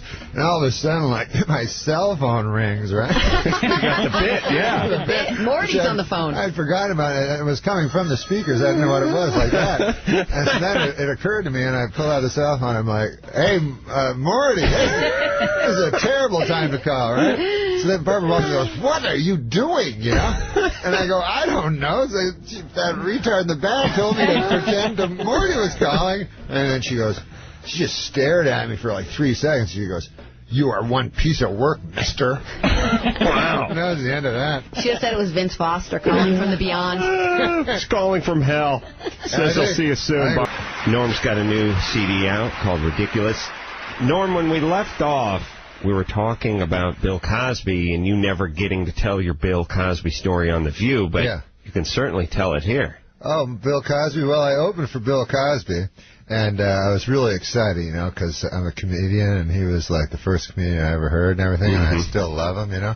And so I was real excited and everything, and and we're performing, oh my Lord, it was like an entire football field, right? Well, where is it? It was LSU. Mm-hmm. And, I'm sorry, it was Tulsa. It doesn't matter. Right. And, you didn't have to correct yourself. And so I get there, and it's an entire football field in a little tiny stage, and I have no way of knowing how to, you know. So I'm like, you know, anyone have an answering machine? And then you're just, they're just talking to each other. Right. Know? I have no idea of how to talk to this many people, you know, so they completely ignore me for the whole thing. But, you know, they don't hate me or anything. They just don't notice me. They're ambivalent. So I'm like, how on earth, you know? So I was interested in seeing how Bill Cosby would do it. So Bill Cosby lands in a helicopter like 10 minutes before, and he's wearing a sweatshirt, and I'm in a suit and everything, you know? And he says, why are you wearing the suit? I said, Bill Cosby. He goes, college. He talks like just in words. He doesn't use He goes, college sweatshirt. And I'm like, okay. Doing a Mad Lib. Yeah. So he gets up, and so he's a guy's a genius. He's just stand beside the lady. He's not nervous at all, of course, you know. He says, anything going on in the school? She says, next week we play LSU, you know, we're Tulsa. He goes, it's okay, fine. And then they introduce me, walks out, and he goes, Tulsa! And everybody screams, right? And then he goes, LSU! And everybody boos. And then he goes, Tulsa! And everybody screams louder. And he goes, LSU! Exactly. So he says it about 5 times, every time slower. And now they're going up and down like they're in a lather, you know? Right. And then he goes, next week I will be performing LSU, and I'll be doing that bit backwards. They all laugh. That is amazing. But anyways, afterwards, so I talked to him, and I go, oh, man, you're the best. You know, I listened to you as a kid and everything with my dad, like, was racist.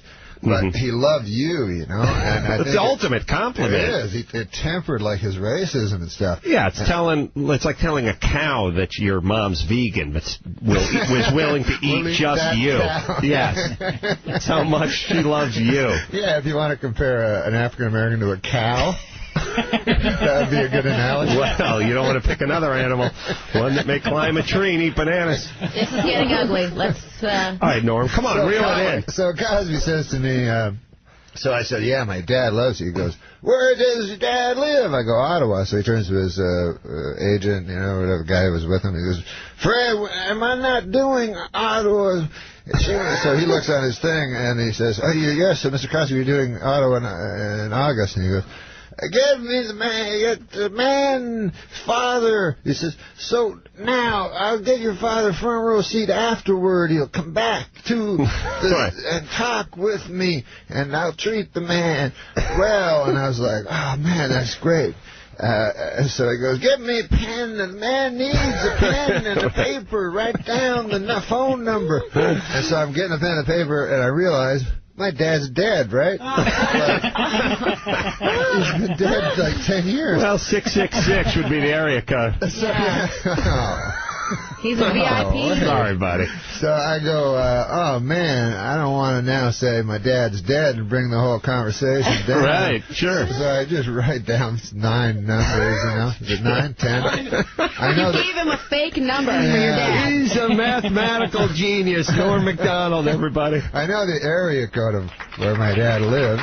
So anyways, I go, here you go. He'll enjoy it. He's alive, The guy he probably shouldn't have hit alive so hard. Yeah, that's a tell. So then, amazingly enough, first of all, this shows you how powerful people can find anybody, right? I was doing this lame thing on the Drew Carey show, and as a little guest star, and the stage manager runs up. She goes, Bill Cosby's on the phone. What? He tracked you down. Yeah, he can find anybody. How long after you'd seen him on the field at Tulsa? 3 months later. So I get on the phone, and it's Bill Cosby. He's like, I found the number. The man is not, it's different than your father. The man is different. And I phoned twice I phoned the same man. And so I'm like, keep lying. I go, I'm sure that's his number. I don't know what to do. Norm, couldn't he have died in the interim? You could have said he just died. Oh, man, that's savvy. That's fast. That's really fast. The more you know. How to lie to Bill Cosby. So anyways, I did actually tell that story, and I was at Saturday Night Live. I told that story on a talk show, and the next day, man, I went into my office at Saturday Night Live, and there was about 600, flowers, whole big things of flowers. The office was, packed with flowers. It was so, crazy, and finally, on one of the little flowers, there was a little note, and it said, I'm sorry to be the one to tell you, but your father has long since died, Bill Cosby. Wow. So he was funny. He went to all that trouble to make a joke. Wow, what a guy. Seems like a great guy. Sweet man. Well, I'd be a bad pimp. You be my girl. All right. You two be my girls. Yeah. All right. I'll be a pimp. Okay, listen, girls, I got to talk to you. Yeah. Okay? Hey, Sir Magic Norm. Listen, I don't you guys have had attitude against me. Well, I just feel like you've been taking a lot of our money. A lot of you have not been paying me. What? Huh? You know I have the knife. I know you guys have never seen it. Uh-huh. But I'm the ones that found you at the bus stop and let you sleep on my couch. Yeah, that wasn't much of an upgrade. Especially with your constant raping. Futon. Yeah. Listen, I've had a good night of that was sleep. part of the deal. I thought that was the unspoken. But anyways, I want some of the money. Look, it doesn't have to be 90-10. I don't know. I understand the 90-10 was a little usurious on my part. But have a 50-50. You get to sleep here. Cheryl, what do you think? I don't think so. I don't know. I really have a knife. The cost of living for prostitutes I'm going starting up. to think you guys don't believe I have the knife. I haven't seen your knife. But you've heard stories. Well, only from you. That I cut that girl? That's a true story. I wasn't making that up. I talked to Cindy. Oh, you know you met Cindy? Yeah, she said she's you never. She's a liar. She said you never cut her. She's a liar. She got in a car accident. That's where the scar came from. Yeah, she said you talked about the knife all the time, but she get never a knife. saw the knife. I could buy That's a what knife. she said you said to her. Yeah, I could buy a knife easy. I know people. Oh, well, now you got to buy a knife? I know people. Hold on. You said you had a knife. You have a knife, but it's in a catalog? I know people that could get me a knife illegally. Well, that couldn't even be traced. I'd stab you. But it's like me saying I have a swimming pool, but it's at someone else's condo. What, you used to be afraid of me. I'm not. Well, you don't even have a knife. You just said you could buy a knife. You used to be so afraid of me when I threatened you. You said you'd beat me with a car antenna, but you don't even have a car. You drive a Geo Metro. That's not a pimp car. You want to go to a bad guy? I thought you were badass. I've never hurt you. But listen, I've protected you from everybody. Stepfather beat me, and I've protected you. Haven't I protected you? Except for the two times. Except for the 2 times. All right. And those guys were big. All right, but you promised to beat me, and that's why I was attracted to you, because of the history I have with my stepfather. I know. And the physical abuse. I get uncomfortable, but I push you. Yeah, I don't treat you nice. You pulling lint off my sweater's not a push. I said the other night that your lasagna was undercooked. Yeah, I know, but so I gave you, and then that's because I gave you a middle piece. When I gave you an end piece, you said it was delectable. And that thing you do where you lick your finger to wipe the stains off our faces, we don't like that. Yeah, we don't like the smudge thing. I've become too close. Look, we didn't get into this not to be beaten or threatened or to keep 90% of our booty. How often do I mention the knife? All right, and you reminding us to use condoms and to say thank you. Mm-hmm. And you telling us we don't have to do what we don't want to do? Yeah. It's not helping our business. Yeah. Well, you don't have to do any of this stuff. Listen, unless the guy's big, I'll protect you guys. If I can take the guy. Remember when you invited us I'm to not going to stay stab a with guy. your knife? I'm not going to stab. No, I'm not going to stab a guy. Well, you invited us to stay at your. Sometimes he's just doing weird stuff, but it's not that weird. But let me say this: you working out of your mom's house is awkward for both of us, okay? Yeah. And sure, she's a delight, and she makes a great and rum nobody's pudding, mentioned anything, right? This is a complete secret. Well, your mom, I mean, look, let's first off, you wearing Dockers and flip-flops is no outfit for a pimp. We're going to have to get you, made over. You drive a Geo Metro. You keep threatening your pimp hand, but you never laid a hand on either one of us. You're not verbally abusive. You're not physically abusive. I laid, by the way, the first 2 nights I spent on your mom's sofa. I slept with no underpants on, presenting. I wasn't raped once. You came by 2 times. You offered me milk when you went to the kitchen, and then another time you offered me postum. I don't even know what that is. You're just a bad pimp. Thank you. The bad pimp. And scene. You know, Zuckerberg says he's only eating his own meat that he kills now. Have you read that? With his bare hands. Yeah. Zuckerberg? The kid's a monster. He tries to do one thing to alter his modern lifestyle every year. And this year he says he's only going to eat meat that he's actually killed. And I was wondering, what are you adhering to lately? I'm a vegetarian, a strict vegetarian. No, have you done that? Well, I eat chicken. Well, it's not all that That's not vegetarian. I'm not. I said I'm not strict. I eat chicken and steaks beef, pork. I ate raw game. Did you ever eat? It's not dead yet. No, you're over and you there. eat it, and as you're eating it, their death throes are making you hungrier. There's nothing. That's better than a soybean. Yeah, you're right. Which sounds better, that or soybean? Listen, some of the best meals I've had is that Mongolian thing over at Dahmer's on Wednesday night. Literally, we ate a Mongolian. Did I tell you I ate a live fish in real life? No. Yeah, I was at a sushi restaurant, and the guy's Japanese. Mm-hmm. And so I go, I eat just sashimi, raw fish. Mm-hmm. I don't eat with rice or anything like that. Yeah. Like trying to impress him. So he goes, eat raw, you eat live fish? I go, yeah. Even though I don't. And he goes, never think he's going to call you on yeah, and I go, plus it sounds kind of cool. Mm-hmm. And he goes, I get you live fish. I go, thanks, man. Like I was an inside guy, and then he brought out a fish and hit it and knocked it out and put it on a stick. It was live. And that clears out a sushi bar. A lot of people, the girl I was in was barfing in a bathroom, and the only people interested was the guy, the Japanese sociopath guy, and all the Mexican help. They were all looking like I'd eat it, and so I had to cut it. And then they leave the fish that's on the skeleton that looks like the one Sylvester found on a garbage thing. Mm-hmm.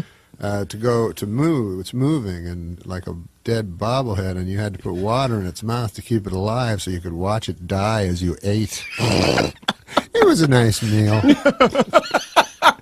Jesus, I'm living such a hell life compared. I mean, but anyways, here I am, a young lad auditioning for the Joan Rivers show when it was on. Yeah. It's the first time I ever came to the United States. Me and Howard Busgang. Yeah.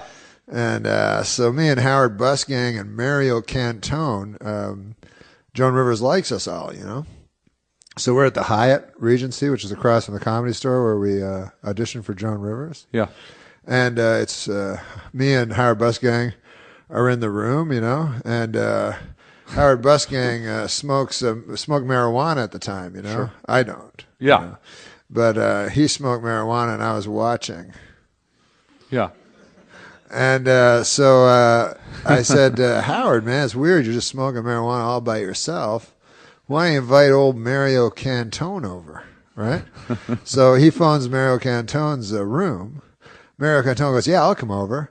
So he comes over like a minute later, all red-faced with his lover, right? Yeah, okay. He's also red-faced. They're drenched in sweat. Okay, yeah. They've just been fornicating. Yeah, they've been fornicating. Yeah. And so they're like, yeah, we'll take some. So they take a quick, smoke this joint so that they'll enhance their orgasm later, right? Right, sure, okay. Then they give it back to poor Howard Busgang.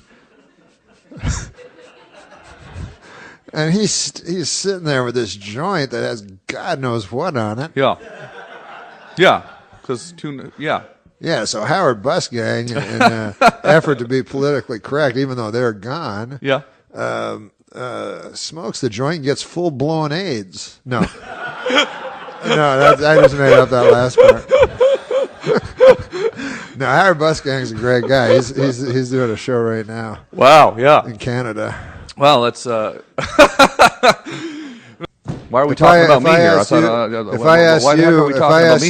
If I asked you, Tom, would you give me $1 million if I cut off your leg? What would you say? Wait, say that again. If I offered you $1 million to cut off your leg, would you accept? If you offered me $1 million to cut off your right leg? No, I would not accept that. If I offered you $1 million to cut off your left leg, would you accept? No, but... What about if I offered you $1 million to cut off both of your arms? No, would you accept? You would not accept? No. So you're admitting to me that your arms and legs are worth more than $3 million. Then treat them like that. Treat them like that, for God's sakes. Treat them like that. I would get $1 million each for each limb? No. Oh, because I would take that. I'd take $3 million for 2 arms and a leg. I'd do that. I'd take $3 million for 2 arms and a leg, but not $1 million for 1 leg. No, I could use $3 million. I'd sit around and watch TV all day. Tap my fingers on my one good hand. I'd have the remote, right? Yeah. No, I don't. You lose your cock too. Yeah. What? How much for chopping the cock off? You never mentioned that. That was implied. I actually have questions here. I actually have some questions. Oh, you got some questions? Yeah. Let's. I said no questions. Really? No. This is what I saw after the trial. This is how stupid jurors are. After the OJ trial, I see this big fat woman that was on there. Because you tend to think of jurors as wise or something. I don't know why, but you tend to think of them as wise people, jurors. Right. But afterwards, they interviewed this one woman that was a juror, big fat woman. Doesn't have anything to do with anything. I guess.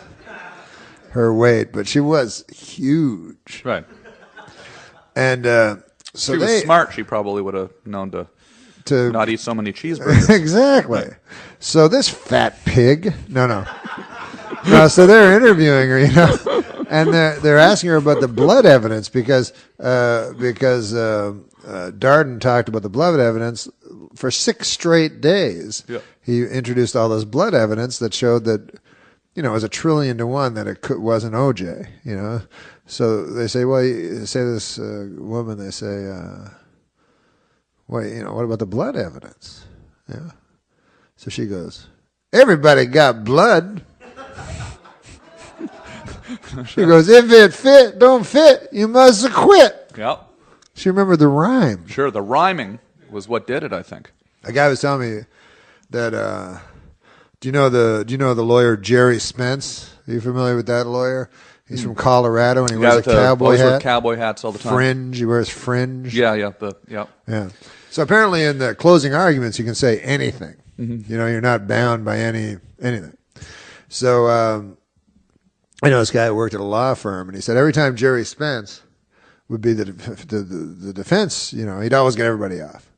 And this is what he'd do.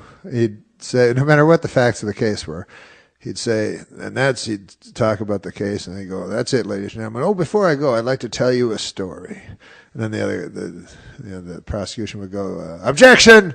Then the judge would go, let him tell the fucking story. So then he'd tell the story, and this was the story. He would go, ladies and gentlemen of the jury, I'd like to tell you a story about a young boy, a precocious young boy, that went up to a very wise old man. And the boy held in his hand a bird. And he said to the wise old man, he said, you are the wisest man that I know. I have a bird in my hand, and I'm going to give you a puzzle. If you say A, you can say A or you can say B. If you say A, I will let the bird go, or I will crush the bird. If you say B, I will let the bird go, or I will crush the bird. What do you say, old man? A or B? And the old man thought about it, and the old man looked at the boy, and he said, son, the bird is in your hands. Ladies and gentlemen, the bird is in your hands. And he said, like 20 minutes later, they come back, innocent! Sort of like a multi-purpose closing comment. Yeah, it worked for everything. Works every time. Yeah. That's good. And so then the woman formula. that drowned her 14 children should get off because of the bird story. Yeah. I'll put it in sports terms why you got fired. You were fucking with OJ too much. That's exactly why you were fired, man. Well, I don't know. That's his buddy. Yeah, it's his buddy. Yeah. Well, that's why you got canned. OJ's a good guy. I mean, he's not. Potential jurors for the O.J. Simpson case were asked to fill out a 75-page jury questionnaire this week. In the entire state of California, only one person got a perfect score. Chow Ming Wu, who after the trial plans to attend Caltech.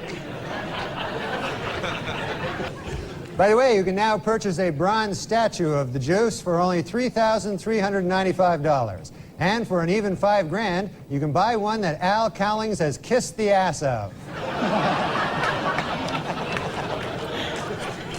O.J. Simpson's new fitness video was released this week, and hitting the shelves next week, Simpson's newest video, Dorf on Stocking.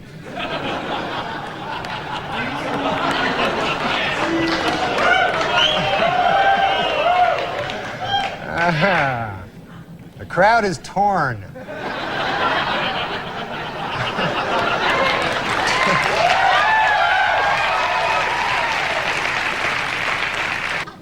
According to retailers, the most popular Halloween mask this year is O.J. Simpson. And the most popular Halloween greeting is, I'll kill you and that guy who's bringing over your glasses, or treat.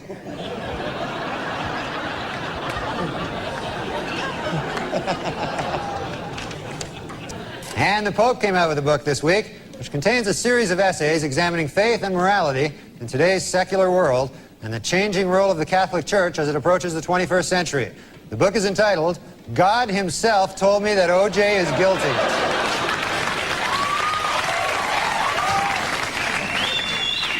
In other book news, Prince Charles released an autobiography in which he states that he never loved Princess Di and that his father pressured him to marry her.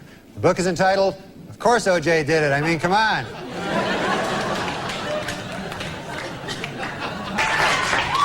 In his book, O.J. Simpson says that he would have taken a bullet or stood in front of a train for Nicole.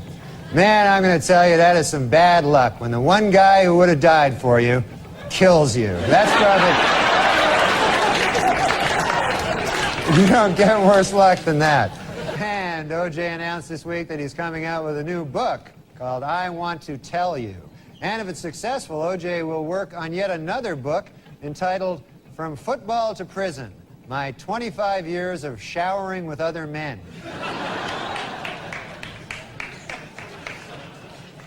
And finally, in honor of the 50th anniversary of their first publication, Random House will be releasing special commemorative issues of many Dr. Seuss classics. The first to hit the bookshelves will be Green Eggs and Ham and O.J. is Guilty. Judge Ito was interviewed this week by a local TV station in Los Angeles. Asked by the interviewer if it was appropriate for a supposedly impartial judge to be on TV with his case still pending, Ito said, "Maybe not, but how appropriate is it to kill your ex-wife?"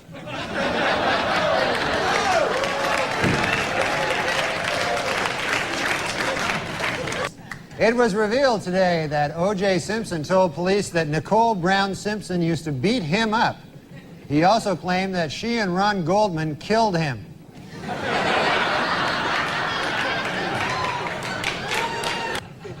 O.J. Simpson's lawyers have decided to skip hearings on DNA evidence and go right to trial. Asked why they did this, the lawyers replied, "We want to get O.J. acquitted as speedily as possible so he can get back to doing what he does best, killing people." Well, let's get to O.J. O.J. Simpson's lawyers say they don't want the families of Nicole Brown and Ronald Goldman in the courtroom during the trial. They're afraid the presence of the family members will just remind O.J. of how much more killing he still has to do.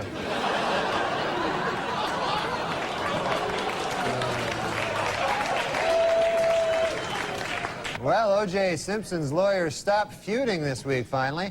The Dream Team, F. Lee Bailey and Robert Shapiro, were able to put aside their differences and express their admiration for each other after O.J. threatened to cut their heads off.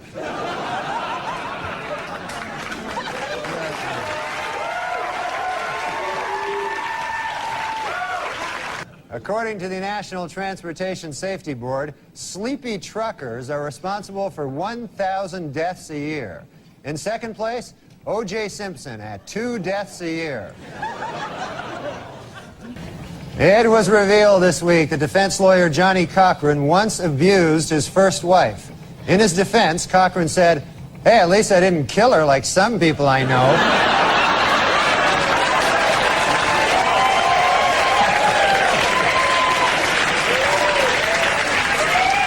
Tomorrow, Judge Lance Ito will take O.J. and the jury on a tour of the now famous crime scene. For the jury, it will be their first look at the actual location. Of course, for O.J., it will be just a case of been there, done that. Judge Lance Ito was happy with the jurors' field trip to the crime scene last week. It went off without a hitch, said Ito. Not one murder. O.J.'s pal Al Cowlings now has a 1-900 number. For $2.99 a minute, Cowlings will tell callers that O.J. is innocent. And for $3.99 a minute, he'll try to do it without laughing.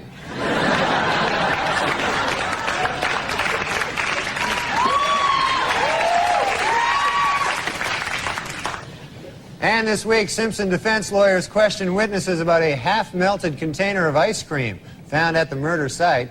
The Simpson defense has seized upon the ice cream for 2 reasons. 1, it may help fix the time of the murders, and 2, it was the only thing in the murder scene without any of O.J.'s blood on it.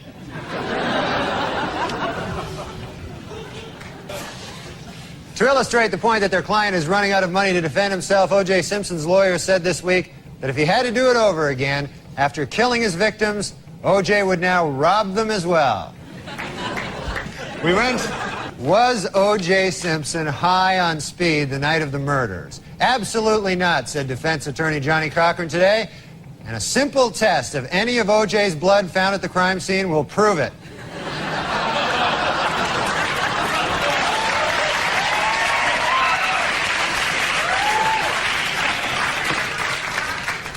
And O.J. pal Al Cowling said this week that in looking for the truth in the O.J. Simpson case, he sometimes talks to a picture of Nicole Brown Simpson, something that in the past would have gotten him killed by O.J. F. Lee Bailey said this week that if the defense only knew what Ron Goldman's last words were, they might be able to find the real killer. You know, if you ask me, Goldman's last words were probably, "Hey, you're O.J. Simpson."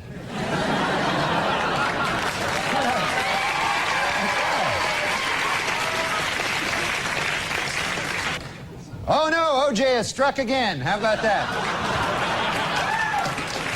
Not a good thing. And in court this week, Cato Kalin testified that O.J. Simpson did not appear angry before or after the period of his wife's murder. But Kalin admitted he could have been a touch edgy while he was actually murdering her. Might have been a... Hertz Rental Car Company announced this week that it will buy 520,000 vehicles, increasing its worldwide fleet 24%. In addition, they will try to find a new spokesman who won't kill his ex-wife.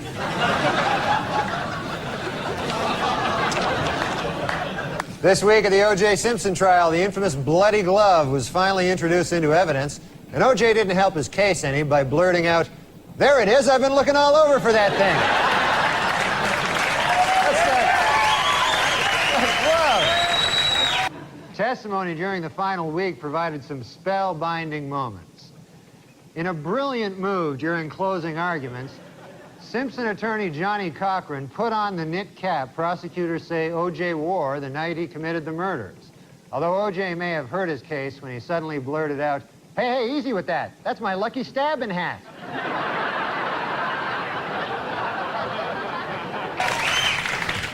And a new shocker in the O.J. Simpson trial. This afternoon, Judge Lance Ito dismissed yet another juror, a 45-year-old African-American male, for failing to tell the court that he had once worked for Hertz Rent-A-Car and that he had once held Nicole Brown Simpson's glasses while O.J. killed her.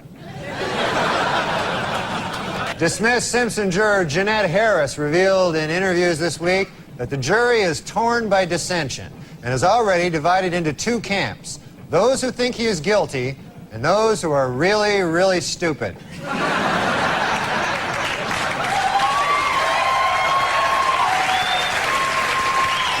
A bad week for the prosecution of the O.J. Simpson trial. Under intense cross-examination by defense lawyer Barry Scheck, LAPD crime expert Dennis Fung admitted that he may have contaminated the crime scene when he accidentally dropped a big bucket full of O.J.'s DNA.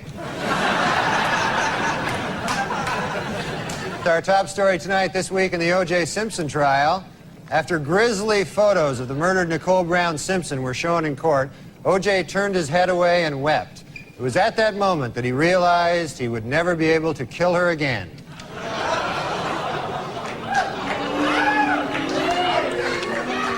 Well, in a questionable move by the defense team this week, O.J. Simpson demonstrated how to stab two people at the same time.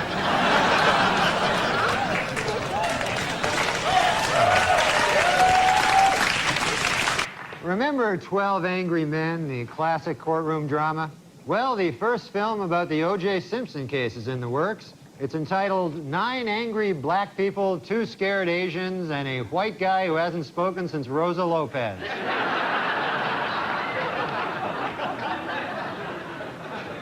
Well, the trial of the century is over. Late yesterday, the fate of O.J. Simpson, the most famous murder suspect in United States history, was placed in the hands of the jurors. They must now decide whether to free him or get all their heads cut off. Straight to the heart. I went a long time acting like I wasn't broken apart by you.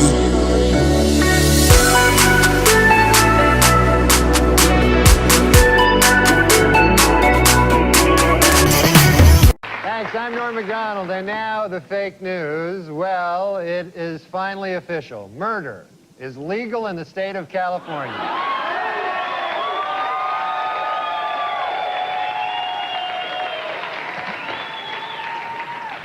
Two hours after the verdict, LA police had their first solid lead in the hunt for the real killers. A new witness has come forward who saw 3 men fleeing the crime scene the night of the murders. Police have released this sketch and would like to hear from anyone who has seen these 3 individuals.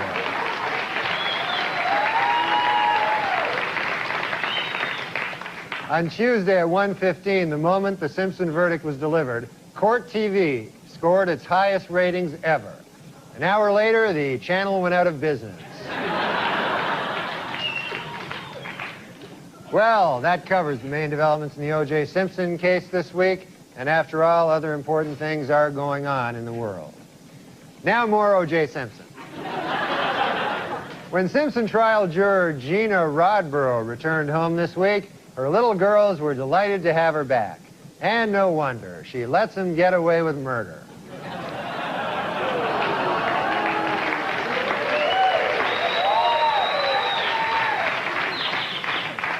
Our top story tonight. Following his shocking acquittal 2 weeks ago, O.J. Simpson vowed never to rest until the real killers of Nicole Brown Simpson are brought to justice.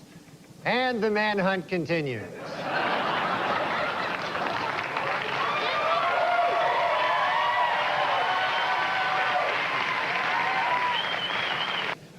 After initially vowing never to rest until his wife's killers are brought to justice, O.J. Simpson this week changed his pledge slightly.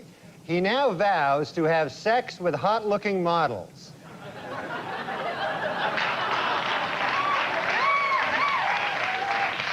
Meanwhile, this week, O.J. took girlfriend Paula Barbieri to see the erotic murder mystery Jade. Other moviegoers took the couple's presence in stride, though they did become uncomfortable when O.J. repeatedly shouted out, "You call that a stabbing?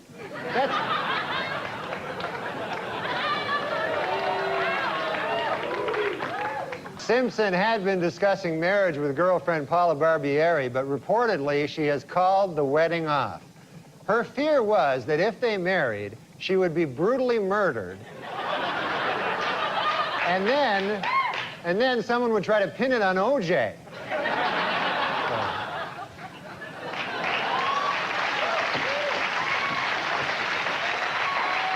The L.A. District Attorney's Office has given Marcia Clark and Christopher Darden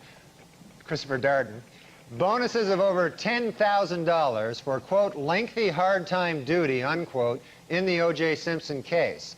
A spokesman for the DA said that the prosecutor's bonuses would have been even higher, except for the fact that they let a killer go free.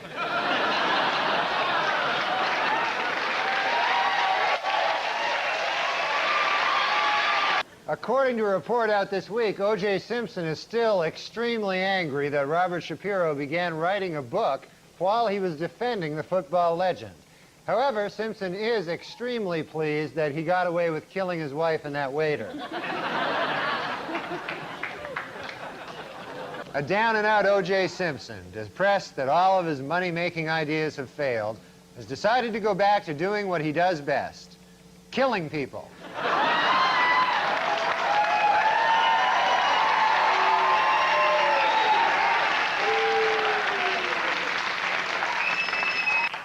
In a surprise move, O.J. Simpson has offered to give an interview to CNN with, quote, absolutely no ground rules. But interviewers Greta Van Susteren and Roger Cossack have asked for one. Don't kill us.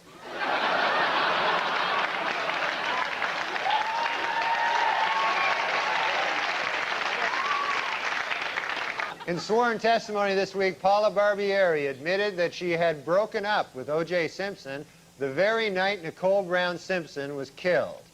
Boy, that had to be a tough day for O.J., huh? First he gets dumped by his girlfriend, then Colombian hitmen kill his wife. Man, that's... You gotta...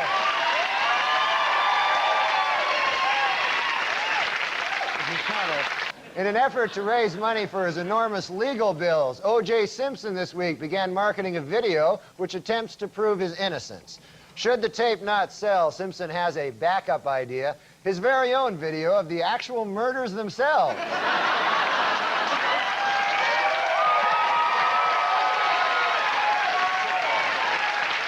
This week on NBC's Dateline, 3 members of the Simpson jury explained their not guilty votes and argued that if Simpson had killed his wife, there should have been blood stains all over his gate, front door, and light switches. Also this week, Simpson friend Al Cowlings released his video, How to Get Blood Stains Off Gates, Front Doors, and Light Switches.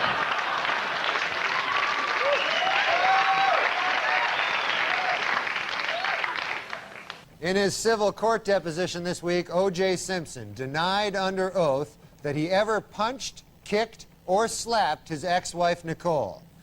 Oh, great. As if O.J. isn't busy enough tracking down the real killers. Now he's got to track down the real wife beater, too. This guy is crazy. And in Brentwood, O.J. himself was spotted manning a lemonade stand with his daughter, Sydney. Asked by reporters why sales were so poor, O.J. replied, "Beats me," and then he went back to cutting lemons with a giant knife.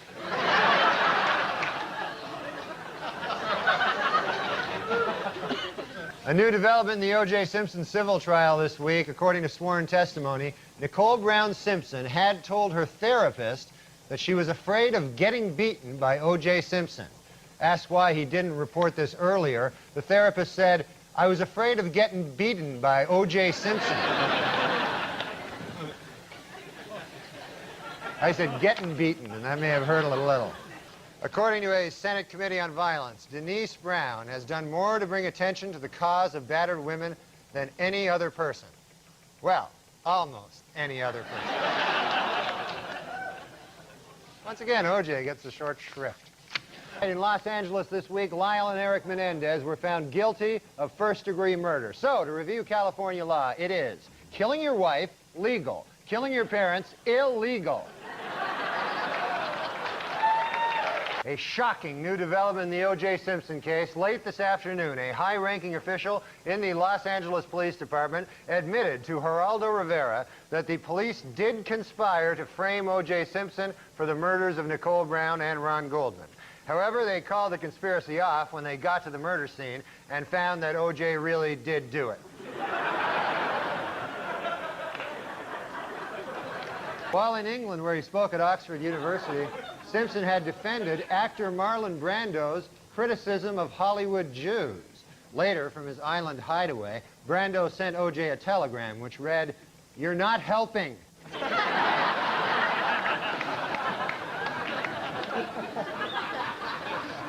Arriving back in the U.S. after his week in London, O.J. Simpson was asked by a reporter why he hadn't spent Mother's Day with his children. A visibly annoyed Simpson replied, "Idiot, I didn't spend Mother's Day with my kids because I killed their mother."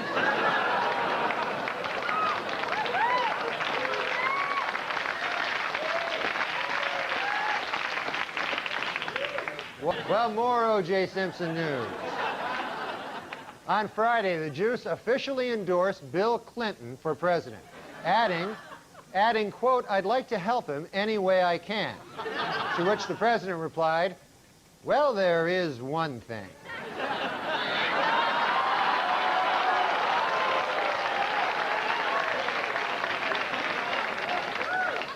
In Los Angeles this week, the defense suffered a setback in the second O.J. trial when Simpson was ordered to turn over a secret videotape which lawyers say contains proof of his guilt. What's on the tape? The first O.J. trial.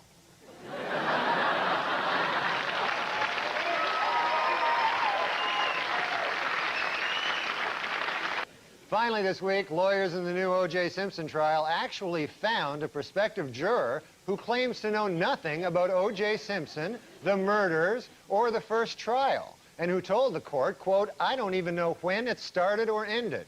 Unfortunately, the man had to be disqualified when it was learned that he had been a juror in the first O.J. trial. During a recent interview on 2020, longtime O.J. Simpson friend Robert Kardashian said he now believes Simpson may be guilty, though he did add that had he believed O.J. was guilty at the time, he never would have agreed to hide his bloody clothes and knife.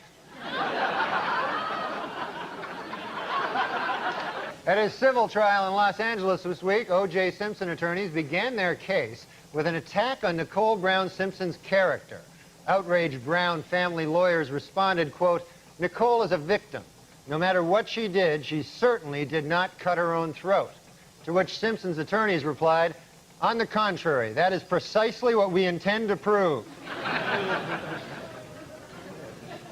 At the Simpson civil trial this week, O.J. and Fred Goldman got into an explosive shouting match. Mr. Goldman bellowed at O.J., "Don't give me that damn look," while O.J. shouted back, "I wasn't even looking at you. You're just mad because I killed your son."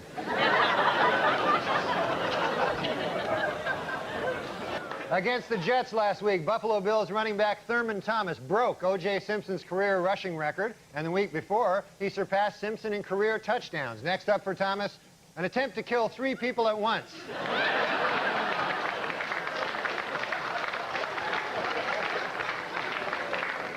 O.J. Simpson was in a different courtroom this week, attempting to regain custody of his 2 children. In order to prove to the court how much he loves his kids, O.J. pointed out, quote, "Hey, they're still alive, aren't they?"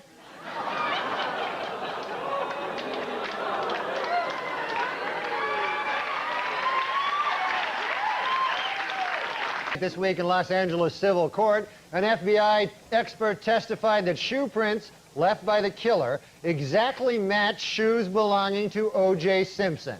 In response, O.J. stood up and exclaimed, "Wait a minute, wait a doggone minute, I just figured it out. The real killer is me."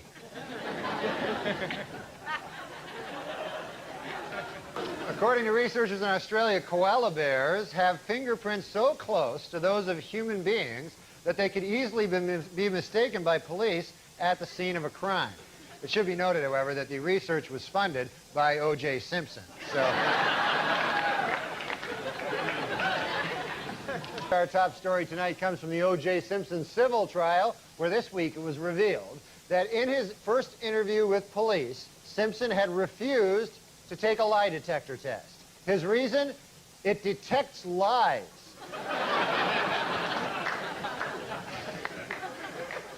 This week at the O.J. Simpson civil trial, the focus shifted from the defendant to the alleged character flaws of Nicole Brown Simpson.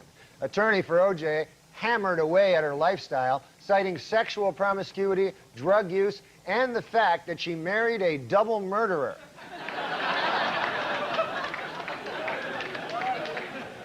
Meanwhile, Simpson defense attorney Robert Baker argued that a dark spot in a crime scene photo was a, quote, mystery shoe print, suggesting that there were actually 2 killers. O.J. hopes this will support his theory that he did not act alone.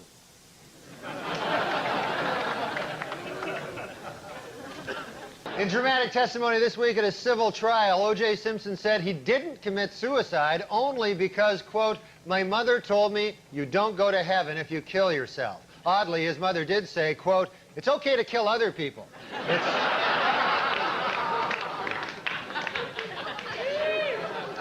In a unanimous verdict this week, a Santa Monica jury found O.J. Simpson liable for the wrongful deaths of Nicole Brown Simpson and Ronald Goldman, awarding the plaintiffs damages of $8.5 million.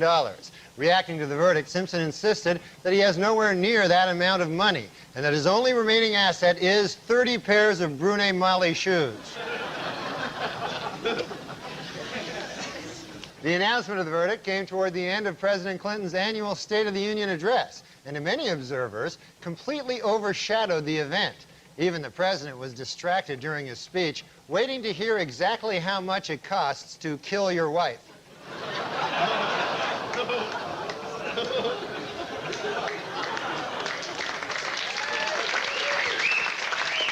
Our top story tonight, this week at the civil trial of O.J. Simpson, the jury, which had earlier found him liable in the deaths of Ron Goldman and Nicole Brown Simpson, this week tacked on an additional $25 million in punitive damages. On hearing the news, Simpson declared, quote, "This is far from over." Asked to clarify that statement, O.J. said, quote, "I'm going to kill more people. What do you think I meant?" The first place in Weekend Update's Most Romantic Valentine contest goes to David Delafera of Kearney, New Jersey. Yesterday, Mr. Delafera, who works as a fireman here in the city, climbed the ladder of a fire truck up to the 3rd floor office window of his girlfriend, Alexandra. There, with a dozen roses and a wedding ring, he proposed to her in front of all her co-workers. Congratulations, David. And coming in last place for the 3rd year in a row, O.J. Simpson. At a book signing in New York this week, Fred Goldman once again offered to forget the millions owed to him by O.J. Simpson if he would simply admit to the Brentwood murders. A visibly annoyed O.J. responded, "Why in the world would I do that when I have no intention of paying you anyway?" More bad news for O.J. This week, HarperCollins reached an agreement with the Brown family to publish his late wife's diary. Especially troublesome to Simpson is this final entry. "Dear Diary, I have to run now because O.J. is here to murder me. And also the guy who returned my glasses. I think he might murder him, too. Also this week, a California newspaper revealed that O.J. Simpson was awarded custody of his children mainly because a court-ordered psychological test showed that he is a loving father. It should be noted, however, that the same test also showed that he was a loving husband.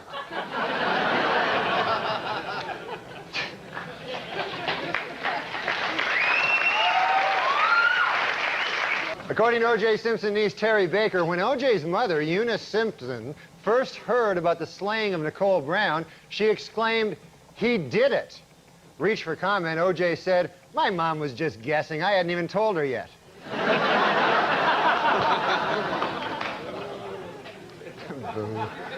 Meanwhile, O.J. himself may have some explaining to do. For months, he has denied hiding financial assets, including valuable sports mementos, from the Brown and Goldman families. But earlier today, Simpson pal A.C. Cowlings was stopped as he tried to leave the country.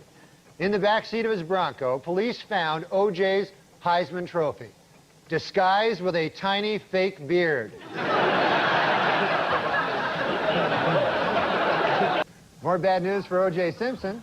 This week, a Los Angeles court ordered him to turn over his Heisman Trophy to the Goldman family. In addition, the same court may order Simpson to surrender a coffee mug inscribed, "World's Greatest Husband."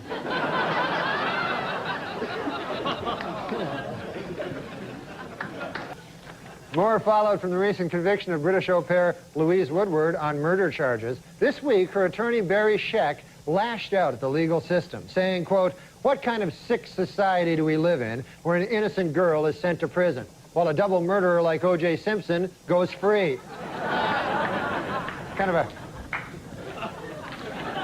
In a statement with profound legal implications, the FBI announced this week that for the first time, its experts can now identify an individual with 100% accuracy through his DNA. And really, when you think about it, the timing could not have been better, said former football great O.J. Simpson. He was good on the gridiron.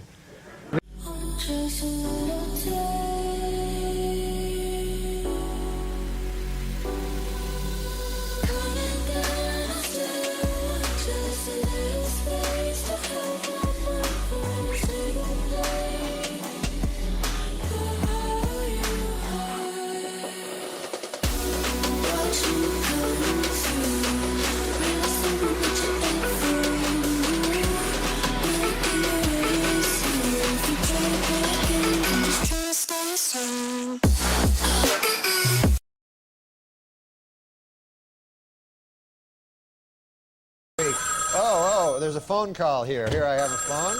Let me see now. Who would this be? Hello? Hey, Norm, what's up? It's O.J. O.J., hey! Hi, O.J. Hey, what have you been up to? I just got back from the movie. Oh, the movie. What'd you say? Beautiful girls. Oh, yeah. Who's in that again? Oh, you know, Uma Thurman, Lauren Harley, Mira Sorvino, Rosie O'Donnell. Rosie O'Donnell's in Beautiful Girls? I know, Norm. I was nonplussed myself. Anyway there, Juice. Hey, how's it going with the, the manhunt there for the killers? Oh, Norm, don't ask. Not good, huh? That is an understatement. I'm no closer to finding the real killers today than I was when I started. It's like they vanished into thin air. Oh, well, give it time there, O.J. You know, it can't be that bad. Oh, believe me, it is that bad. Sometimes I feel like I might as well shut down the whole investigation. Oh, come on now. Hey, did anything ever come out of that lead you picked up there about the shadowy figure leaving the crime scene? No, you're not going to believe it. It turns out that was me. Well, so I guess that's a dead end, huh? Yeah. Well, hey, how about that guy that was seen running back to your house by limo driver Alan Parks? Oh, guess what? That turns out that was me also. Oh. Well, what are you going to do, huh? Nothing you can do. Sometimes you just have to laugh. Anyway, Norm, while I have you here, I was going to ask you a favor. Oh, yeah, sure, Juice. What is it? I produced a video dealing with some of the inconsistencies in the evidence, and I've been having trouble getting the 800 number out on the airwaves. Really? I'll put it out. Okay, that would be great. It's 1-800-555-0165. Oh, okay. That's 1-800-555-0165? Right. 1-800-555-0165. Okay, 1-800-555-0165. Okay. Hey, what's the video cost there, OJ? Was it like $100? Oh, no, it's $29.95. $29.95? Good Lord, that's nothing. Yeah, well... You're practically giving it away. We're trying to price it so that the average person can afford to buy it. Well, OJ, the question's not can the average person afford to buy it. The question is, can the average person afford not to buy it? Well, we think it's a quality video. Well, the price is certainly right. Hey, let me ask you a favor, OJ. Can I give out that number one more time? Sure. Okay, then. That's 1-800-555-0165. Right. Okay, Norm, I'm going to let you go. Okay, Juice. Hey, take care, buddy. O.J. Simpson, everybody. O.J. Simpson. O.J. the Juice. Well, in a sworn deposition this week, O.J. Simpson claimed that he never, ever beat, choked, or hit his ex-wife with a closed or open fist. Luckily for O.J., lawyers forgot to ask if he'd ever cut her head off.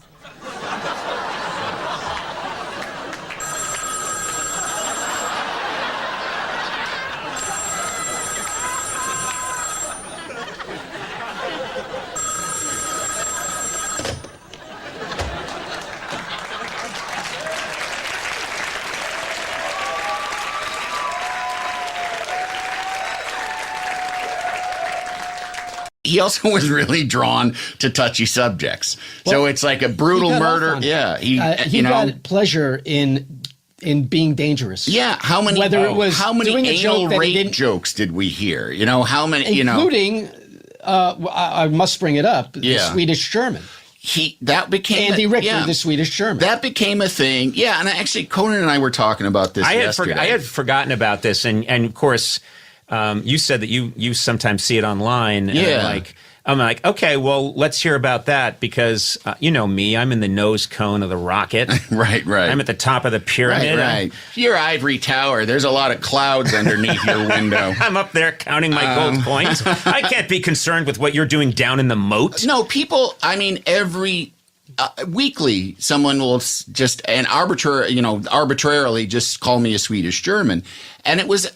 Explain what that means. I know. Well, I mean, I know they're Norm fans because Norm would do, and Norm was also like kind of a traditionalist, so he did the, talk to the talk show host, but then there's this guy over here, this one. Let's make fun of him. Yeah.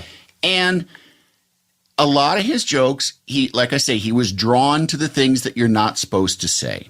So a lot of his jokes were about being queer, gay porno. Mm-hmm. This fellow over here, he enjoys the gay porno. Mm-hmm. And that became a thing with me. And at one point, he was talking about your ethnicity, you're Irish, I'm Scottish, what are you? And I said, I'm Swedish German. And he, for some reason, was like, really? And I was like, yeah, well, why would I make that up? I'm Scottish. I'm a Scot. You're Irish. Yes. What are you? Swedish German. Swedish German? Are you really? Yeah, really. Why would I lie about that? It's not funny. It's very odd, 'cause it's a very strange lie. I put one over on those people. Yeah. Swedish German. But that then later became a euphemism for gay. Yeah. The old prospector comes to town and wants a prostitute, but no, there's no prostitutes. There's just Andy Richter, the Swedish German. And I've been in that mine for a hell of a long time, and I'm only flesh and blood. I need a woman. Well, the bartender says, hell, there ain't no women in this town. If you want to do any of that business, all we got is Andy Richter, the Swedish German. It's outrageous because it's Norm. It's outrageous because it's on a talk show. And it's you. And it's me. Yeah. But and I think that some people think that I was somehow, and somebody else, a friend of mine pointed out, there's nothing, you can't do anything with that. Right. There's nothing to do with that when Norm MacDonald says, this fellow over here, and it would go to hey, Conan, have you met his wife? But then you did say, at least I had my dignity, and says, you were raped. Yeah, he goes to rape, Yeah. And my God. Got to be all secret. Nobody. I say nobody can know about this. Bartender says, well, 4 people know about it. How do you figure that? He says, I'll know about it. He says, you'll know about it. Andy Richter, the Swedish German, will know about it.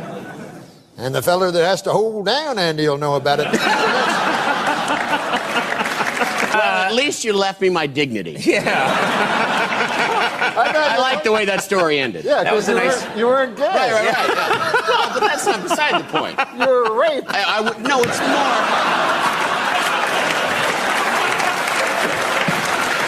It's more that I wasn't prostituting myself. And I said, but I never was that crazy about that because I would think, I'm sitting there and we're in a studio and we're laughing about it now. And it is the point of that joke is this fella's a queer. Yeah. And it's a very, very old-fashioned, retrograde joke that we just don't do anymore. Right. And some jokes that we don't do anymore, we don't do them anymore because they shouldn't be done. Right. And we shouldn't have been doing them in the first place. So I was always thinking about the gay people that work on the Conan O'Brien show. Yeah. How do I look them in the face after being there and hardy-harring about the punchline being that I'm a gay fella? And we're thinking about the people in my family who are gay. If they're going to watch that, how are they going to think when the real bottom line, what's funny about that is that I was supposedly a homosexual. And that which to me, I always was it's like saying, this fellow over here, he doesn't want anybody to know it, but he's a secret Jew. His kitchen's full of matzahs. It's you would go what are you talking about? What is that? How is that funny? My kitchen's full of I know, matzahs. but you're not a secret. But you know what I mean? It made me uncomfortable, not because I was afraid that people would think I was gay, because if I was gay, everybody would know that I was gay. It made me uncomfortable because there were people out there in the audience whom I love and care about who would be left thinking what's so terrible about me that I am a joke, that I'm a punchline, that how I am and who I am is a punchline to a joke. But that was when you're the kind of comic that Norm is, and you are going after any uncomfortable subject, and you're like, oh, let me get in there and roam around and really get my elbows. Right. It's gonna be ugly sometimes. Yeah, and it's gonna be uncomfortable. Yes.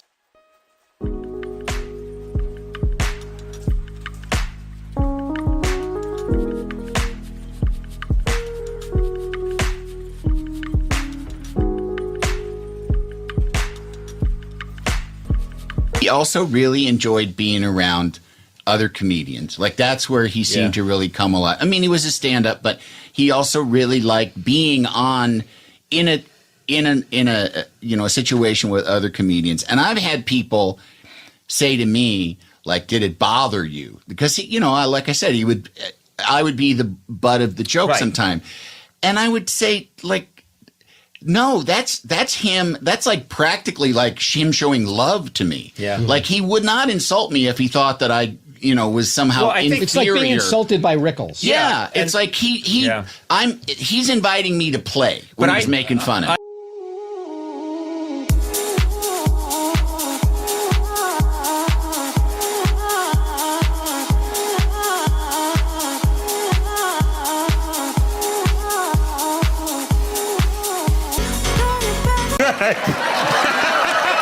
Will Ferrell is definitely one. Really happy to see you, Will. So good to see you.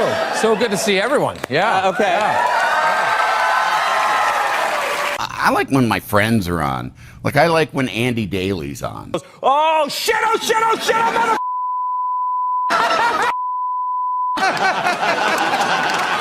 Will Arnett's a lot of fun. You did a lot to promote Teenage Mutant Ninja Turtles, including you retweeted a picture of Miley Cyrus's underwear, wearing her underwear.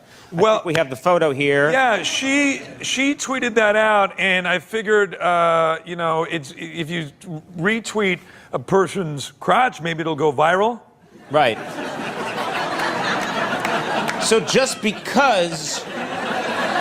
But like in historical terms on the Conan Show, Scott Thompson was a wonderful guest. He used to come on all the... Bowler's great. She hasn't been on in ages, though. Everybody, it's my little sister, Stacy.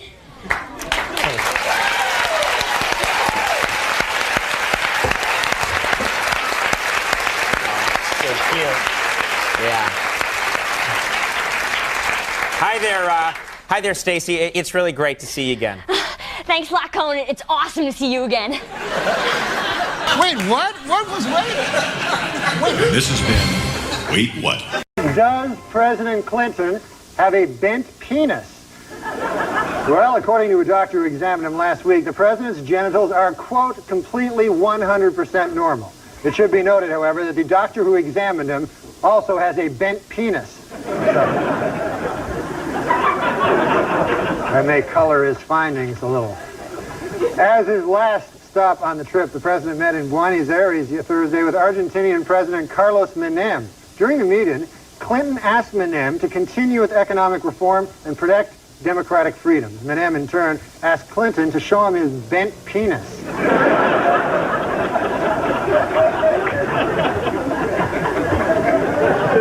Tomorrow, Chinese President Jiang Zemin begins a week-long visit that could define U.S. relations with China for years to come. President Clinton plans to ask Jiang for several things, including human rights reform, trade expansion, and a Chinese herb said to have the power to straighten a bent penis. This week, an angry President Clinton demanded that Congress stop dragging its feet on something he has long championed, a medical Bill of Rights for U.S. citizens. In all, there are 10 items in the President's Bill of Rights, running from number 1, a rich, satisfying sex life is the foundation of good health, to number 10, a straight penis is not a privilege, it is a right. And come to think of it, I got addicted to you.